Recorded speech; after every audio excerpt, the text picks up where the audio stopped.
দোহাতে তাকে সরাতে চেষ্টা করছি, কিন্তু এক হাতে সে আমার কোমরে ধরে রেখেছে। আমার চোখ দিয়ে টপ টপ করে পানি ঝরছে, তবুও আকাশ ছাড়ছে না। আমি চাইলে তোর মতো 10টা মেয়ে পায়ের কাছে পড়ে থাকবে। তোমরা যারা আমার ভয়েসকে ভালোবাসো তারা এই মুহূর্তে আমাদের চ্যানেলটি অবশ্যই সাবস্ক্রাইব করে রাখবে। আর হ্যাঁ, ভিডিওটি সম্পূর্ণ শুনবেন।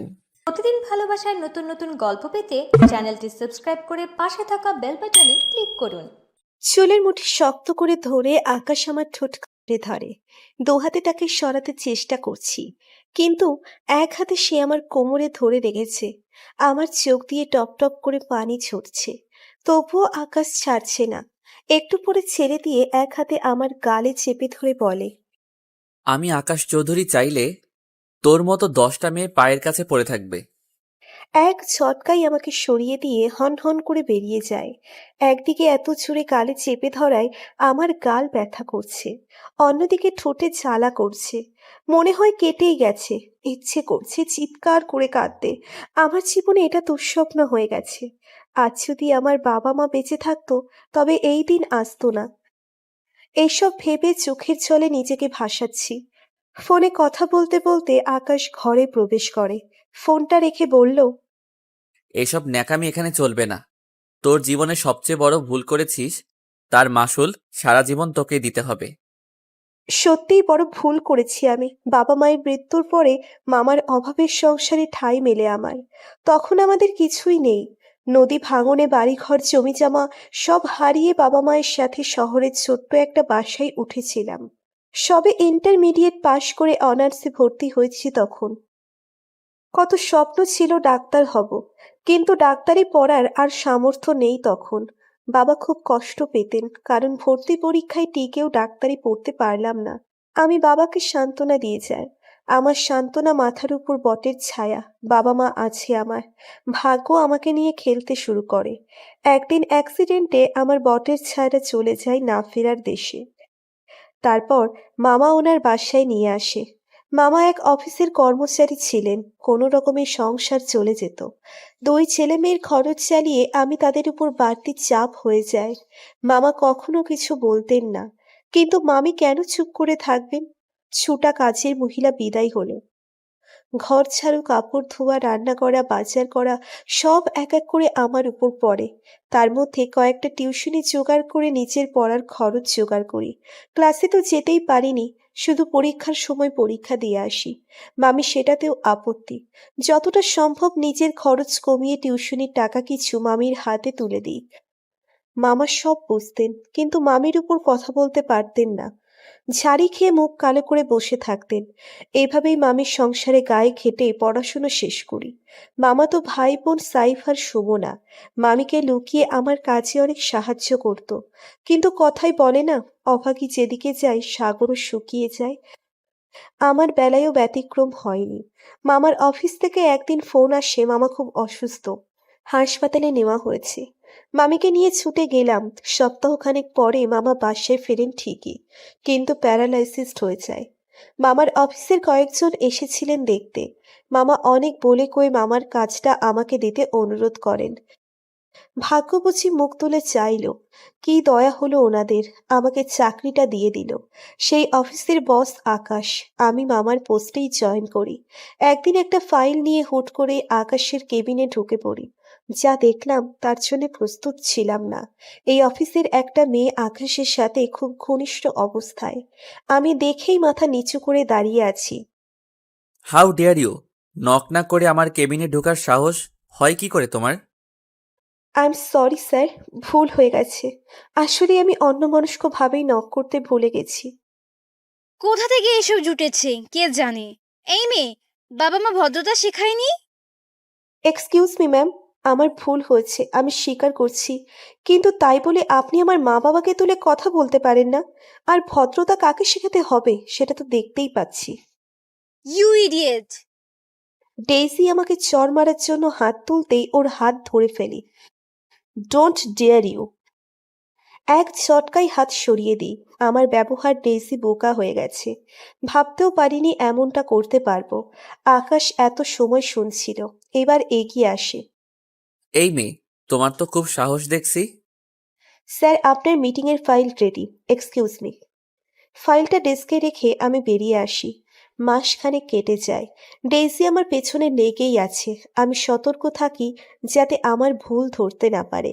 আকাশ সেদিনের পর আমাকে কিছু বলেনি, কিন্তু এক সপ্তাহের মধ্যেই আমার পোস্ট পরিবর্তন করা হয়। আগে মামার পোস্টে থাকলেও এখন আমি আকাশের বিয়ে। আকাশের পাশের কেবিনটা আমার। এদিকে মাসের শেষে অফিসে একটা পার্টির আয়োজন করা হয়। পার্টি চলাকালীন আমি এক কোণায় দাঁড়িয়ে থাকি। এসবে আমি অভ্যস্ত নই। হঠাৎ খেয়াল করলাম সকলের মধ্যমণি আকাশ নেই। কিছুক্ষণ পরেই আকাশের ফোন। একটা জরুরি ফাইল নিয়ে কেবিনে যেতে বলে। নক করে কেবিনে ঢুকে দেখি আকাশ চেয়ারে নেই। কেবিনটার একপাশে বসার জন্য আলাদা জায়গা আছে, তার পাশের জানালার কাছে আকাশ দাঁড়িয়ে আছে। Sir, file. টেবিলে রাখো। রেখে চলে যাচ্ছি তখন আকাশ পেছন থেকে হাত টেনে ধরে। আমি ভয় পেয়ে ঘুরে দাঁড়াই। আকাশ একদম কাছে চলে এসেছে আমার। তার চোখ দুটো টকটকে লাল হয়ে গেছে। পার্টিতে ড্রিঙ্কস করেছে অনেক। হাত ছাড়াতে পারছি না। স্যার, হাত ছাড়ুন। কোথায় যাচ্ছ? এত তাড়া কিসের? আকাশের ব্যবহার আমার ভালো লাগছে না। অস্বস্তি বোধ করছি। আমার কাজ আছে, হাত ছাড়ুন। তুমি আমার পিএ। আমি যা বলবো তুমি তাই করবে। সবাই আকাশ চৌধুরীর কাছে ভিড়তে চাই, আর তুমি কেন দূরে থাকো? আকাশ আমার সামনের এলোমেলো চুল আঙ্গুল দিয়ে ঠিক করে দেয়। আকাশ স্বাভাবিক নয়, মাতলামি করছে বেশ বুঝতে পারছি। হাত ছাড়ুন বলছি। আমি আরো জোর করতে থাকি। এবার আকাশও হাত ছাড়া দিয়ে দেয়ালে চেপে ধরে আমাকে। ভয়ে আমার হাত পা জমে আসে। আকাশ ক্রমশ তার মুখ এগিয়ে আনে। কি করব বুঝতে না পেরে আচমকা একটা ধাক্কা দিয়ে আকাশের হাত সরিয়ে দিই। ঠাস করে একটা চট বসিয়ে দিই আকাশের গালে। আকাশ প্রথমে বুঝতে পারেনি ঠিক কি ঘটেছে। একটু সময় নিয়ে বলল, এই মেয়ে, তুই আকাশ চৌধুরীর গালে চড় দিয়েছিস। আকাশ চৌধুরীর এর মাসুল তোকে দিতে হবে। অনেক বেশি ভারী পড়ে যাবে। আমি বের হতে চাই কেবিন থেকে, কিন্তু আকাশ আমার হাত ধরে এক টানে দেয়ালে চেপে ধরে আমার ঠোঁটে অসম্ভব রকমের বন্য হয়ে কিস করে। অনেক ধস্তাধস্তির পর ধাক্কা সামলাতে না পেরে আকাশ তার ডেস্কের উপর পড়ে যায়। সাউন্ড প্রুফ কেবিন হওয়ায় বাইরের কারো কানে আমার আওয়াজ পৌঁছয়নি। আর এমনিতেও সবাই পার্টিতে ব্যস্ত। আমি দৌড়ে বেরিয়ে আসি কেবিন থেকে। অফিসে আর এক মুহূর্তও থাকিনি। সরাসরি বাসায় ফিরে আসি। সারাটা রাস্তা কেঁদে চোখ ফুলে গেছে। মামার এই অবস্থা, চাকরিটা চলে গেলে সংসার কিভাবে চলবে? আর আকাশের অফিসে কাজ করাও সম্ভব না। কি করব চিন্তা করতে পারছি না। এদিকে সাইফ সুমনার কলেজের বেতন দিতে হবে। ভাগ্য আমার দিকে মুখ তুলে তাকায়নি, বরং জমের মুখে ঠেলে দিয়েছে। আকাশ চৌধুরীর অনেক ক্ষমতা। দেশের নামী শিল্পপতির মধ্যে অন্যতম ক্ষমতাধর ব্যক্তি। ওনার যা ইচ্ছে তাই করতে পারেন। পরের দিন অফিসে যাইনি। এর পরের দিন যেতে ইচ্ছে না করলেও যেতে হলো। ভাগ্য ভালো সেদিন আকাশ অফিসে ছিল না। আমাকেও ফোন দেয়নি। বিকেল বেলায় তাড়াতাড়ি বাসায় ফিরি। বাসায় ঢুকতেই সুমনা দৌড়ে এসে জড়িয়ে ধরল। কিরে, কি হয়েছে? আপু আগে হা করো, মিষ্টি খাও, তারপর বলছি। জোর করে মুখে একটা মিষ্টি ঢুকিয়ে দেয়। মিষ্টি খেতে খেতে বললাম, কিসের মিষ্টি? তোর তো আজকে কোনো রেজাল্ট দেবার কথা নয়। তবে একটা সুখবর আছে, আমরা সবাই অনেক অনেক খুশি। কি সুখবর? আপু, তোমার রাজকপাল, এত বড় ঘরে তোমার বিয়ে হবে। ইস, আমার যে কি খুশি লাগছে। বিয়ে? আমার? কি বলছিস এসব? হুম, এটা তো সারপ্রাইজই তোমার জন্য। তুমি ভাবতেও পারবে না কোথায় বিয়ে হচ্ছে তোমার। তোর কথার মাথা মুন্ডু কিছুই বুঝতে পারছি না। মামি কোথায়? মামি, মামি। আমি মামির ঘরে গেলাম। কাজল, আয় ভেতরে আয়। মামির মোলায়েম কণ্ঠস্বর কোনো আগাম স্বরের সংকেত দিচ্ছে বুঝতে পারছি না। কি হয়েছে মামি? তোর কি ভাগ্য, নইলে এমন ঘরের বউ হবি কল্পনা করা যায়? মামির সামনে ছোট বড় অনেকগুলো গিফট বক্স আর একটা চেক পড়ে আছে। কে এনেছে এগুলো? তোর হবু বর নিয়ে এসেছে। ছেলেটা খুব ভালো। কে এসেছিল বলবে তো? আকাশ, তোর অফিসের বস, তোকে বিয়ে করতে চায়। কি বলছো এসব মামি? এটা কি করে সম্ভব? অসম্ভবের কি আছে? তোকে ভালো লেগেছে তাই বিয়ে করতে চায়। মামি, এই বিয়ে করা আমার পক্ষে সম্ভব না। আর মামার এই অবস্থায় আমি না থাকলে সংসার চলবে কিভাবে? সে চিন্তা তোকে করতে হবে না, আকাশ সব ব্যবস্থা করে দিবে। ব্যবস্থা করে দিবে মানে? সাইফ, সুমনার পড়ার খরচ, সংসার খরচ, তোর মামার চিকিৎসা, সব খরচ আকাশ দিবি। আর তুমি রাজি হয়ে গেলে? মামি, আমাদের কি একটা আত্মসম্মান নেই? আকাশ চৌধুরীর টাকায় কেন আমাদের চলতে হবে? এটা কিছুতেই সম্ভব না। আত্মসম্মানের বিছানায় পড়ে একজন কাতরায়, এত মানুষের খরচ কোথা থেকে আসবে? তোর বাপ এসে দিয়ে যাবে? মামি, কতবার বলেছি বাবা মা তুলে কথা বলবে না। সংসার আমি চালাবো, তোমাকে চিন্তা করতে হবে না। মামিকে আর কিছু বলার সুযোগ না দিয়ে চেক নিয়ে বেরিয়ে আসি। আমি বুঝতে পারছি না আকাশ কেন আমাকে বিয়ে করতে চাইছে। লোকটার প্রতি ঘৃণা ছাড়া কিচ্ছু আসে না। হাজারটা প্রশ্ন মাথায় ঘুরছে। এদিকে মামি আমার 14 গোষ্ঠী উদ্ধার করছেন। আমি চুপচাপ শুনছি। মামির সাথে কথা বললেই ঝামেলা বাড়বে। পরদিন অফিসে যাই, আকাশের কেবিনে গিয়ে দেখি ফোনে কথা বলছে। আমাকে দেখে ফোন রেখে দিল। আরে কাজল, এসো এসো। চেকটা সামনে রেখে বললাম, এসব কি? কেন, তোমার মামি তোমাকে কিছু বলেনি? সেই জন্যই জিজ্ঞেস করছি এসবের মানে কি। মানে খুবই সিম্পল, তোমাকে বিয়ে করতে চাই। কেন চাইছেন জানতে পারি? তোমাকে ভালো লাগে তাই। এটা যে আসল উদ্দেশ্য নয় সেটা আমি বেশ বুঝতে পারছি। Smart girl. দেখুন, এই বিয়ে করা আমার পক্ষে সম্ভব নয়। বিয়ে তো তোমাকে করতেই হবে, আর সেটাও 1 সপ্তাহের মধ্যে। অসম্ভব, কিছুতেই না। প্রয়োজনে চাকরি ছেড়ে দিব। গ্র্যান্টেড হবে না। So get ready. Akash cabin থেকে বেরিয়ে যায়। আর যাই হোক, এই লোকটাকে বিয়ে করা সম্ভব না। চেকটা টেবিলে রেখেই চলে আসি। স্যালারি তুলতে হবে। মামার অসুস্থতায় বেশ কিছু টাকা ধার করতে হয়েছে। এদিকে সাইফ সুমনার কলেজের বেতন, টিউশনি ফি দিতে হবে। মামার ওষুধ ফুরিয়ে গেছে প্রায়। বিল তুলতে গিয়ে দেখি আমার স্যালারি আসেনি। আমার বিল পেপারে সাইন করা হয়নি। জিজ্ঞেস করতে তারা জানায় স্যারের নিষেধ আছে। অনুমোদন করতে হলে স্যারের অনুমতি লাগবে। রাগে দুঃখে চোখে পানি চলে এসেছে। সারা মাস কেটে বেতনটাও পেলাম না। আবার গেলাম আকাশের কেবিনে। আকাশ নেই। আমি আকাশের বিয়ে হলেও গত 2 দিন আমাকে তেমন কোনো কাজ করতে দেওয়া হয়নি। আকাশ একাই বের হয়ে যায়। বিকেল পর্যন্ত অপেক্ষা করার পর আকাশ আসলো। স্যার, বলো, কি সিদ্ধান্ত নিলে? স্যার, আমার বেতন আটকে গেছে। আপনি অনুমতি না দিলে অনুমোদন দিবে না। হবে না। যতক্ষণ আমার প্রস্তাবে রাজি না হচ্ছ, বেতন আটকে থাকবে। আপনি এটা করতে পারেন না স্যার, এটা আমার প্রাপ্য। So what? আকাশ চৌধুরী চাইলে পাবে, নইলে পাবে না। এভাবে আমার স্যালারি আটকে রাখলে আমি আইনি ব্যবস্থায় যাব। জোকসটা ভালো ছিল। স্যার, আমি কোনো জোকস বলিনি। আপনারা আমার স্যালারি বিনা কারণে আটকে রাখতে পারেন না। আমি আটকে রাখবো। আইনি ব্যবস্থা নাও। মুখে বললেও আমি জানি আইনি কোনো ব্যবস্থা নিতে পারবো না। ওনাদের টাকার কাছে সব বিকিয়ে যায়। প্লিজ স্যার, এমনটা করবেন না। আমার মামা খুব অসুস্থ। সেই জন্যই তো বলছি, রাজি হয়ে যাও। আমি আকাশের কেবিন থেকে বেরিয়ে আসি। হাত পা ভেঙে আসছে। বেতন পেলাম না। বাসায় এসে দেখি টেবিলে কারেন্টের বিল, পেপারের বিল, ডিশের বিলের কাগজ রাখা।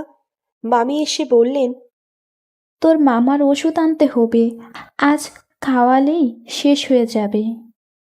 আপু, পরীক্ষার ফর্ম ফিল আপের জন্য টাকা লাগবে। কত লাগবে? 5,000, আর সাথে বেতন, টিউশন ফি সব মিলিয়ে 11,000। 7 তারিখের মধ্যেই দিতে হবে। আচ্ছা, দিয়ে দিব। আমার মাথায় আকাশ ভেঙে পড়ল। কিভাবে দিব এত টাকা? কাউকে কিছু না বলে বেরিয়ে গেলাম বাসা থেকে। অনেক জায়গায় গেলাম, কিন্তু কেউ ধারও দিল না। সবার কাছে তো ধার চাইতেও পারি না। যাদের কাছে পারি তারা আগেই দিয়েছে, সেগুলোই শোধ হয়নি। তাও একজন কিছু দেওয়ায় মামার 1 সপ্তাহের ঔষধ নিয়ে বাসায় ফিরি।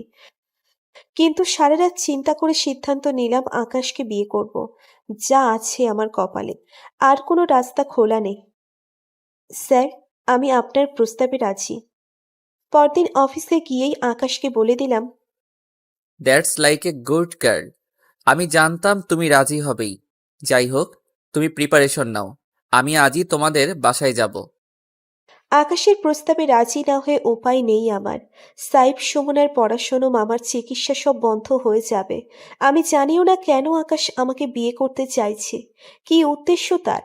আকাশের মতো ক্ষমতাবান কোটিপতি লোক যখন আমার মতো অতি সাধারণ একটা মেয়েকে বিয়ে করতে চায়, তার পিছনে দুটি কারণ থাকতে পারে। এক ভালোবাসা, দুই অন্য কোনো উদ্দেশ্য। এক নাম্বারটা হওয়ার কোনো চান্সই নেই, সেটাও আমি ভালো করে জানি। দুই নাম্বারটাই ঠিক, কিন্তু কী উদ্দেশ্য সেটাই বুঝতে পারছি না। উদ্দেশ্য যাই হোক, আমার উদ্দেশ্য ঠিক থাকলেই হবে।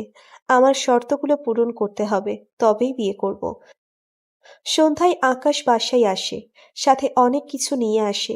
সবার জন্য কাপড় চোপড়, মিষ্টি, আরো অনেক কিছু। মামার জন্য হুইল চেয়ার। মামাকে হুইল চেয়ারে বসিয়ে ড্রয়িং রুমে আনা হয়। খুশিতে আমার চোখে পানি চলে আসে। কতদিন মামা বিছানা থেকে ওঠেনি। হুইল চেয়ার কেনার মতো অবস্থা ছিল না। অন্যান্য খরচ চালাতেই হিমশিম খেয়েছি, তার উপর টিউশনি ছেড়ে চাকরিতে ঢুকেছি। কিন্তু সারা মাস হাতে কিছুই ছিল না। আকাশ মামা মামির সাথে কথা বলে, মামার অ্যাকাউন্টে এখানে বসেই অনেকগুলো টাকা ট্রান্সফার করে দেয়, যাতে মামার চিকিৎসার আর সংসার খরচ ভালোভাবেই চলে। সাইফ, সুমনার হাতে একটা চেক তুলে দেয় তাদের পড়াশুনোর খরচ।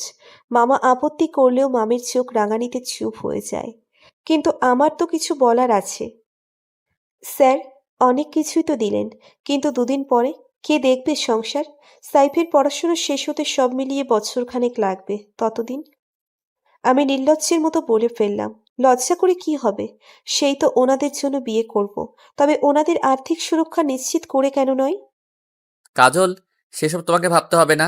সাইফের পড়াশোনা শেষ হবার আগ পর্যন্ত আমি সব দায়িত্ব নিলাম। এই নাও এগ্রিমেন্ট পেপার, আর ওর পড়া শেষ হলে চাকরি আমি ওকে দিব। আকাশ আমার হাতে এগ্রিমেন্ট পেপার তুলে দেয়। মামার চোখে পানি। স্যার, আপনি এত কিছু করলেন, আবার এগ্রিমেন্ট পেপারের কি প্রয়োজন? আপনার উপর আমাদের বিশ্বাস আছে। আপনার থাকতে পারে, আপনার ভাগ্নির তো নাও থাকতে পারে। তো মিস কাজল, আপনার আর কোনো আপত্তি আছে? জি না, আর কোনো আপত্তি নেই। ঠিক হলো দুদিন পরেই বিয়ে, তবে সেটা ঘরোয়া আয়োজনে করতে চায়। মামা মামি তাতেও রাজি হয়ে গেলেন। ভাবলেন আমাদের খরচ বাড়তে চায় না, তাই এভাবে বিয়ে করতে চাইছেন। পরদিন আমার গায়ে হলুদ দিল। আকাশ বিয়ের শাড়ি, গয়না সহ যাবতীয় জিনিসপত্র পাঠিয়ে দিল। তারপর দিন বিয়ে হয়ে গেল। কাজী, ইমাম আর আকাশ ছাড়া কেউ আসেনি। আমার পরিবারের কয়েকজন আর আমার কাছের বান্ধবী ইরা ছাড়া কাউকে কিছু বলা হয়নি। আকাশের বিয়ে, অথচ ৫-৬ জন মানুষ ছাড়া কেউ জানলো না। বিয়ের পর আকাশ আমাকে ওর বাসায় নিয়ে আসে। আমি জানি না আকাশের বাড়ি কেমন, কে কে আছে বাড়িতে, ওনার বিয়ের বিষয়ে কেউ কিছু জানে কিনা, জানলে বিয়েতে যায়নি কেন, আর যদি না জানে তবে কিভাবে রিয়াক্ট করবে। হাজারটা প্রশ্ন ঘুরপাক খাচ্ছে আমার মাথায়। ভাবতে ভাবতে এক বিশাল বাড়ির সামনে এসে গাড়ি হর্ন দেয়। গাড়ির হর্নে আমার ভাবনায় ছেদ পড়ে। বিশাল গেট খুলে যায় আর গাড়ি ভিতরে ঢোকে। ভেতরে দেখে আমার চোখ কপালে। এত বিশাল এরিয়া জুড়ে অনেক বড় 2টা বাগান। বাগানের দুই পাশে বিভিন্ন ধরনের গাছগাছালি।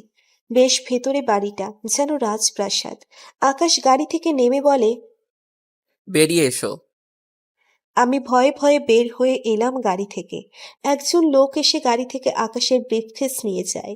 বাড়ির ভিতরে ঢুকতে গিয়ে আমার হাত পা কাঁপছে। আকাশ দরজায় পা দিতে সব কাজের লোকেরা দুপাশে ভাগ হয়ে মাথা নিচু করে দাঁড়িয়ে যায়। এটা হলরুম না ড্রয়িং রুম? এ যে রাজপ্রাসাদ! একজন ছুটে গিয়ে একটা ট্রেতে করে ঠান্ডা পানি, কয়েক ধরনের জুস নিয়ে আসে। আকাশ পানির গ্লাসটা নিয়ে শুধু পানিটুকু খায়। এদিকে ভয়ে আমার গলা শুকিয়ে গেছে, অথচ কেউ আমাকে পানিও দিল না। এসো আমার সাথে। আকাশ আমার হাত ধরে নিচের রুমে নিয়ে যায়। রুমে গিয়ে চুলের মুঠি শক্ত করে ধরে এই কাণ্ড ঘটায়। বাড়িতে এসেই এতদিনের জমানো ঝাল আমার উপর ছাড়লো। বিয়ে নিয়ে কত স্বপ্ন থাকে মানুষের। স্বপ্ন দেখে একটা মানুষকে নিজের করে পাওয়ার, একটা মানুষের কাছে নিজেকে সঁপে দেওয়ার। আমি এসবের কিছু করছি না। আমি নিজেকে আকাশের হাতে সঁপে দেওয়ার স্বপ্ন নিয়ে আসিনি। আকাশের কাছে নিজেকে বিকিয়ে দিয়েছি। এই পৃথিবীতে আমার কাছের বলতে যে মানুষগুলো আছে তাদের সুখের জন্য নিজেকে বিকিয়ে দিয়েছি। এসব ভাবনা ফেলে ফ্রেশ হয়ে নিলাম। একটু পরেই আমার জন্য রুমে খাবার আসলো। নানা ধরনের খাবার, অনেকগুলোর নামই জানি না। আমি শুধু একটু পানি খেয়েছি, গলা দিয়ে খাবার আমার নামবে না। এমন সময় আকাশও এসে দেখে কিছুই খায়নি। খাওনি কেন? খিদে নেই। খিদে না থাকলেও খেতে হবে, না খেয়ে অসুস্থতার বাহানায় অফিস কামাই করা যাবে না। আমি আগে জানতাম না বিয়ের পর আকাশ চাকরিটা করতে দিবে কিনা, তবে এবার তার কথা শুনে নিশ্চিত হলাম যে চাকরি করতে পারবো। খেয়ে নাও। খাবার তো আমার ইচ্ছেতে খাবো, সেটাও কি আপনার অর্ডার মানতে হবে? অবশ্যই হবে, কাগজে এমনটাই লেখা আছে। কিসের কাগজ? কাবিননামা। সেখানে কি লেখা আছে জানো না? কাবিননামায় লেখা আছে তুমি সম্পূর্ণ সুস্থ মস্তিষ্কে সজ্ঞানে আগামী 2 বছর আমার স্ত্রী হিসেবে থাকবে এবং আমার প্রত্যেক আদেশ মানতে বাধ্য থাকবে। কি বলছেন এসব? কাবিননামায় এসব লেখা থাকে নাকি? আর কালিমা পড়ে তো বিয়ে করেছেন। হ্যাঁ করেছি, আর সাথে কাগজেও উল্লেখ আছে আমি তোমাকে ডিভোর্স দিতে পারবো, তুমি পারবে না। তবে বিয়ে তো হয়েছে। আকাশের কথা শুনে আমার মাথা ঘুরছে। কন্ট্রাক্ট ম্যারেজ এইভাবে শোধ নিল একটা চরের? কেন করছেন আমার সাথে এসব? কি এমন ক্ষতি করেছিলাম আপনার? তুমি আকাশকে এখনো চেনোনি, চিনবে ধীরে ধীরে। 2 বছর অনেক সময়, এর মধ্যে ভালো করে চিনবে। এইবার খেয়ে নাও। খিদে নেই, খাবো না। আকাশের মেজাজ খারাপ হয়ে গেছে। এক্ষুনি খেতে বলেছি তো খাবে। না। কি? আমাকে না করিস? তুই খাবি না, তোর ঘাড় খাবে। আকাশ একটা পাউরুটি নিয়ে জোর করে আমার মুখে ঠেসে দেয়। এত বদমেজাজি মানুষ আমি জীবনে দেখিনি। তার চেয়ে আমার মামি হাজার গুণ ভালো। রাতে আকাশের সাথে একই বিছানায় শুতে আমি বেশ ইতস্তত বোধ করছি। এই খাটাস বেটা তো একটা লুইচ্চা। আমি খাটে বসে আছি। শুবো নাকি বসে থাকবো ভাবছি। আমি কিছু বুঝে ওঠার আগেই আকাশ আমাকে পেছন থেকে জড়িয়ে সোজা বিছানায়। আরে কি করছেন? ছাড়ুন বলছি, ছাড়ুন। ছাড়ার জন্য তোমাকে এনেছি। তারপর 4 দেয়ালে বন্দি এই ঘরে যা ঘটে গেল তা আমাকে বিধ্বস্ত করে দিয়েছে। মানুষের জীবনের অনেক কাঙ্ক্ষিত একটা সময় হচ্ছে বাসর। নারী পুরুষের মিলন, এটা প্রকৃতি বেঁধে দিয়েছে। বিবাহ নামক শব্দে যার বৈধতা নিশ্চিত করা হয়। বিবাহের বাইরেও অনেকভাবে সেটা হয়ে থাকে, কখনো ইচ্ছাকৃত, কখনো অনিচ্ছাকৃত। অনিচ্ছাকৃতভাবে জোর করে যেটা হয় সেটারও একটা নাম আছে, ধর্ষণ। কিন্তু আমাদের সমাজে কখনো এটা শেখানো হয়নি যে স্ত্রীর ইচ্ছের বিরুদ্ধে জোর করে শারীরিক সম্পর্ক করাও ধর্ষণ। তাই শতকরা 99% মহিলারাই এটা জানে না। তারা এটাকে স্বামীর অধিকার হিসেবে মেনে নেয়। কিন্তু আমি কি করব? 2 বছরের জন্য বিয়ে করা হয়েছে, বউয়ের স্বীকৃতি কি পেয়েছি? এই সমাজ কি আমাকে বউ বলে মানবে? আমি তো নিজেকে বিকিয়ে দিয়েছি। তাই আকাশের কাছ থেকে নিজেকে বাঁচানোর সর্বচেষ্টা ব্যর্থ হলে রাগে, দুঃখে আর শারীরিক যন্ত্রণায় চোখ ভাসিয়েছি। সেসব কিছুই আকাশকে স্পর্শ করেনি।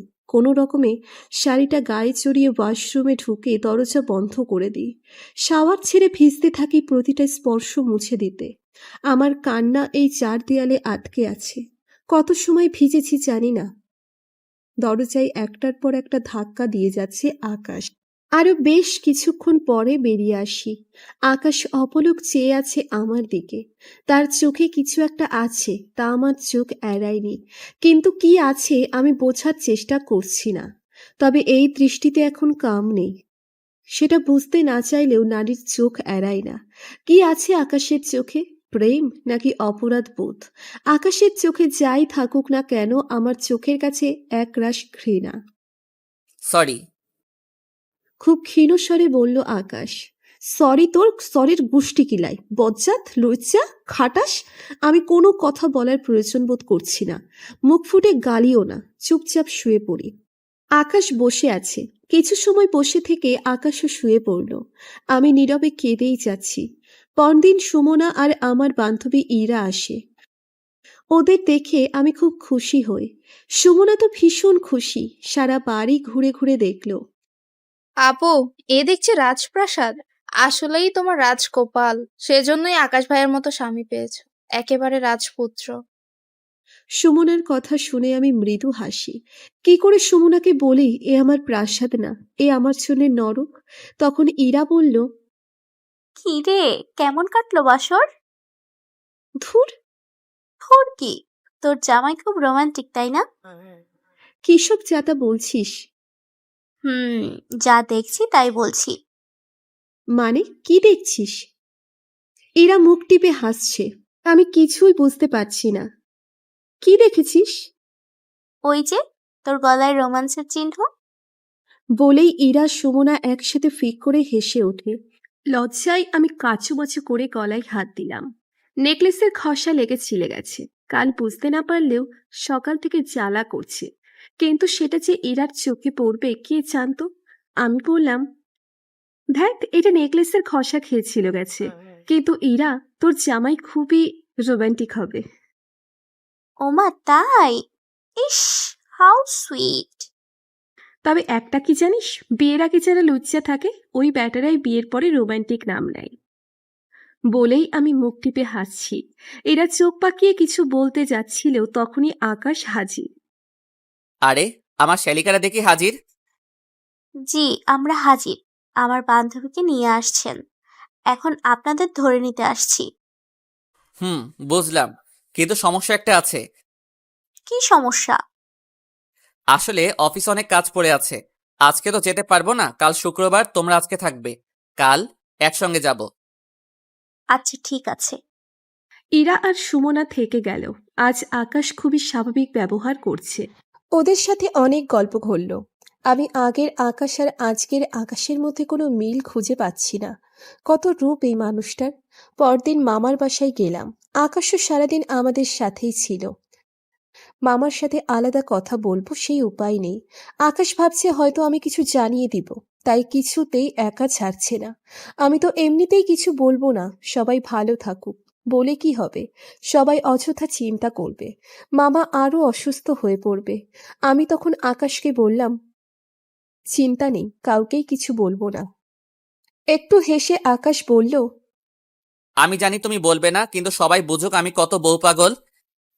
আমি অবাক চোখে দেখছি আপনি আসলে কি আমি বুঝতে পারি না, অদ্ভুত মানুষ। আমার রুম আকাশ খুব মনোযোগ দিয়ে ঘুরে দেখে, আমার প্রতিটি শখের জিনিস দেখে। আমার অনেক শখের একটা ছোট্ট লাইব্রেরি আছে। টিউশনের টাকা থেকে প্রতি মাসে কিছু বই কিনতাম। আকাশ আমার বইগুলো দেখছে। শেক্সপিয়ার থেকে শুরু করে নজরুল, হুমায়ুন, বাহ, বেশ ভালো তো। তুমি তো অনেক বই পড়তে পছন্দ করো দেখছি, আবার কবিতার বইও দেখছি। এই, তুমি কি কবিতাও পড়ো নাকি? হ্যাঁ পড়ি, কেন? আকাশ কিভাবে যেন তাকিয়ে আছে আমার দিকে। তুমি সিরিয়াসলি তুমি কবিতা পড়ো? হ্যাঁ বললাম তো পড়ি, কেন কি হয়েছে তাতে? এই যুগের মেয়ে হয়েও তুমি কবিতা পছন্দ করো, সেটাই অবাক লাগছে। অবাক হবার কি আছে? সবার পছন্দ তো একরকম হয় না। আমি শেক্সপিয়ার পড়েছি, ওয়ার্ডসওয়ার্থ, শেলি, জন ডন, ফ্রস্ট পড়েছি। ওনাদের পড়ে যত মুগ্ধ হয়েছি, রবীন্দ্র, নজরুল, শরৎচন্দ্র পড়ে মোহিত হয়েছি। ওসব আপনি বুঝবেন না, কারণ আপনার আমার পৃথিবী আলাদা। আমাদের দুই পৃথিবী। আকাশ খুব মনোযোগ দিয়ে শুনল আমার কথা। অফিসের ব্যস্ততা দেখিয়ে বিকেলেই আকাশ আমাকে নিয়ে ফিরে আসে। আকাশে আজ মেঘ করেছে, তার সাথে বেশ শীতল করা বাতাস। শেষ বিকালে আমি ছাদে চলে আসি। হাতের মোবাইলে পছন্দের একটা গান প্লে করে পাশে রেখে আকাশের মেঘ দেখছি। আকাশ এসে পাশে দাঁড়িয়েছে, ওকে দেখেও কিছু বললাম না। খুব সুন্দর তো। কি? কি সুন্দর বাতাস, মেঘ কেটে কেটে যাচ্ছে, তার সঙ্গে এমন একটা গান, বেশ অন্যরকম। আগে কখনো মেঘ দেখেননি বুঝি? দেখবো না কেন, তবে এভাবেও দেখা যায় জানতাম না। আমি দেখি। আকাশে মেঘ করলে বেশ আয়োজন করে মেঘ দেখি। এমন সময় আকাশের একটা ফোন আসে। হ্যালো। কি কথা হলো বুঝতে পারলাম না। আকাশ ফোনটা রেখে দিল, কিন্তু ওর চোখে মুখে ভয়ঙ্কর একটা কিছু দেখতে পাচ্ছি। আকাশ এখানে 2 মিনিটের বেশি আর দাঁড়ায়নি, চোখ মুখ লাল করে চলে যায়। আমি হঠাৎ ওর এমন চেহারা দেখে ভয় পেয়ে গিয়েছি। ফোনটা আসার পর আকাশের চোখে মুখে ভয়ঙ্কর ক্রোধ দেখেছি। এরপর সারা সন্ধ্যা আকাশকে কোথাও দেখতে পাইনি। অদ্ভুত একটা মানুষ আকাশ। কখন ভালো করে কথা বলে, কখন চট করে রেগে যায়, বোঝা দায়। এই বাড়িতে আসার পর আকাশের পরিবারের কোনো লোকজন কাউকে দেখিনি। অনেকগুলো কাজের লোক আছে, তারাও আমাকে দেখে ভয়ে কাঁচুমাচু হয়ে থাকে। আকাশকে যে জিজ্ঞেস করব ওর পরিবারে কে আছে, সেই সুযোগও হয়ে ওঠেনি।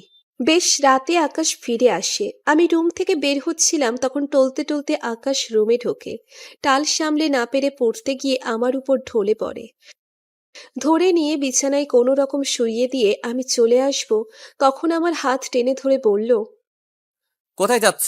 এসো। কি পরিমাণ ড্রিঙ্কস করেছে কে জানে, আমি কিছুতেই হাত ছাড়াতে পারছি না। উল্টে টানাটানি করতে গিয়ে হুমড়ি খেয়ে তার উপরে পড়ে গেছি। মদ্যপ অবস্থায় আকাশ কতটা হিংস্র হতে পারে তা খুব করে বুঝলাম। মনে তীব্র কষ্ট নিয়ে তার পাশবিকতা দেখলাম। নিয়তি আমাকে কোথায় নিয়ে যাচ্ছে জানি না, তবে এটা জানি যে আকাশের হাতের পুতুল করে দিয়েছে। পরদিন ব্রেকফাস্ট করে আকাশ অফিসের জন্য রেডি হচ্ছে। সকাল থেকে কোনো কথাই বলেনি আমার সাথে। রেডি হতে হতে বলল, তোমার আজ অফিসে যাওয়ার দরকার নেই, 2 দিন পর থেকে যাবে, রেস্ট নাও। আমি শুধু চেয়ে দেখলাম, কিছু বললাম না। 2 দিন পর আমি অফিসে আসি আকাশের সাথে। অফিসে আসলাম, কিন্তু একটা অস্বস্তি বোধ করছি। আমি বুঝতে পারছি আমার চারপাশে আড়ালে কানা ঘোষা চলছে। দু একটা কথা যে কানে আসেনি তাও নয়। আকাশের কেবিনে যাচ্ছিলাম, কে যেন নিচু স্বরে বলছে, এসেই স্যারকে তো হাত করে নিয়েছে। ঠিক বলেছেন, দেখে তো মনে হয় না ভাজা মাছ উল্টাতে পারে। আজ দেখলাম স্যারের গাড়ি করে এসেছে। আমি শুনেও না শোনার ভান করে চলে আসি। মনটা আরো খারাপ হয়ে গেছে। আমাকে নিয়ে কত সমালোচনা চলছে। ফেরার সময়ও আকাশের গাড়ি করেই ফিরতে হলো। পরদিন অফিসে যাবার আগে আকাশকে বললাম, আমি আপনার সাথে যাব না, আপনি চলে যান, আমি অন্য গাড়িতে চলে যাব। আকাশ একটু ভ্রু কুঁচকে জিজ্ঞেস করল, কেন, কি সমস্যা? সমস্যা কিছু না। কেউ কি কিছু বলেছে? কেউ কিচ্ছু বলেনি, তবে প্রতিদিন আপনার একজন পিএ আপনার গাড়ি করেই যাবে আসবে, সেটা তো দৃষ্টিকটু হবেই। দেখো কাজল, তুমি চাকরিটা এখন না করলেও পারো। তোমার যা প্রয়োজন, যত টাকা প্রয়োজন নির্দ্বিধায় নিতে পারো। কিন্তু আমি চেয়েছি তুমি চাকরিটা করো তোমার নিজের জন্য। না করতে চাইলেও জোর করব না, তবে অফিসে যেতে হলে আমার সাথেই যাবে। অতপর ওর সাথেই গেলাম। ডেইজির চোখ থেকে ঘৃণা আর আগুন বের হয়, সেটা আমি বেশ বুঝতে পারছি। অফিসে অন্য কেউ কিছু বলার আগে সেই কথা ডেইজি সবার কানে পৌঁছে দেয়। আর পৌঁছবেই না কেন, তার পোস্টটা আকাশ আমাকে দিয়েছে। চাইলেই আর যখন তখন আকাশের কেবিনে যেতে পারছে না। কিন্তু পরদিন অফিসে এসে দেখি আমার কেবিনে অন্য একটা মেয়ে। আমি ঢুকতেই সালাম দিয়ে বলল, ম্যাম, আমি তুলি, আকাশ স্যারের পিএ। আপনি আসুন আমার সাথে। আমি কিছুই বুঝতে পারছি না। মেয়েটা অন্য একটা কেবিনে নিয়ে যায় আমাকে। ম্যাম, আজ থেকে আপনার কেবিন এটা। আমার কেবিন মানে? আজ থেকে আপনি কোম্পানির জিএম, তাই নতুন কেবিন আপনার জন্য। মেয়েটা খুব হাসি খুশি, দেখে বেশ ভদ্রই মনে হচ্ছে। তুলে হাসি মুখে বেরিয়ে যায়। আকাশ কি শুরু করেছে এসব? এমনিতেই নানান কথা উঠছে, তার উপর এখন এই কাজ করলো। সবাই কি ভাবছে কে জানে। আমি সাথে সাথেই আকাশের কেবিনে যাই। কি শুরু করেছেন আপনি? কি করেছি? জিএম করেছেন আমাকে? মানুষ কি ভাববে ভেবে দেখেছেন? কে কি ভাবলো তাতে আকাশের কোনোদিন কিচ্ছু যায় আসেনি, আজও যায় আসে না। কিন্তু আমার যায় আসে। আমি সাধারণ ঘরের মেয়ে, আমাকে মানুষের সামনে দাঁড়াতে হয়। দাঁড়াও, কে মানা করেছে? তবে ভুলে যেও না, আমি যা বলবো তুমি তাই করতে হবে।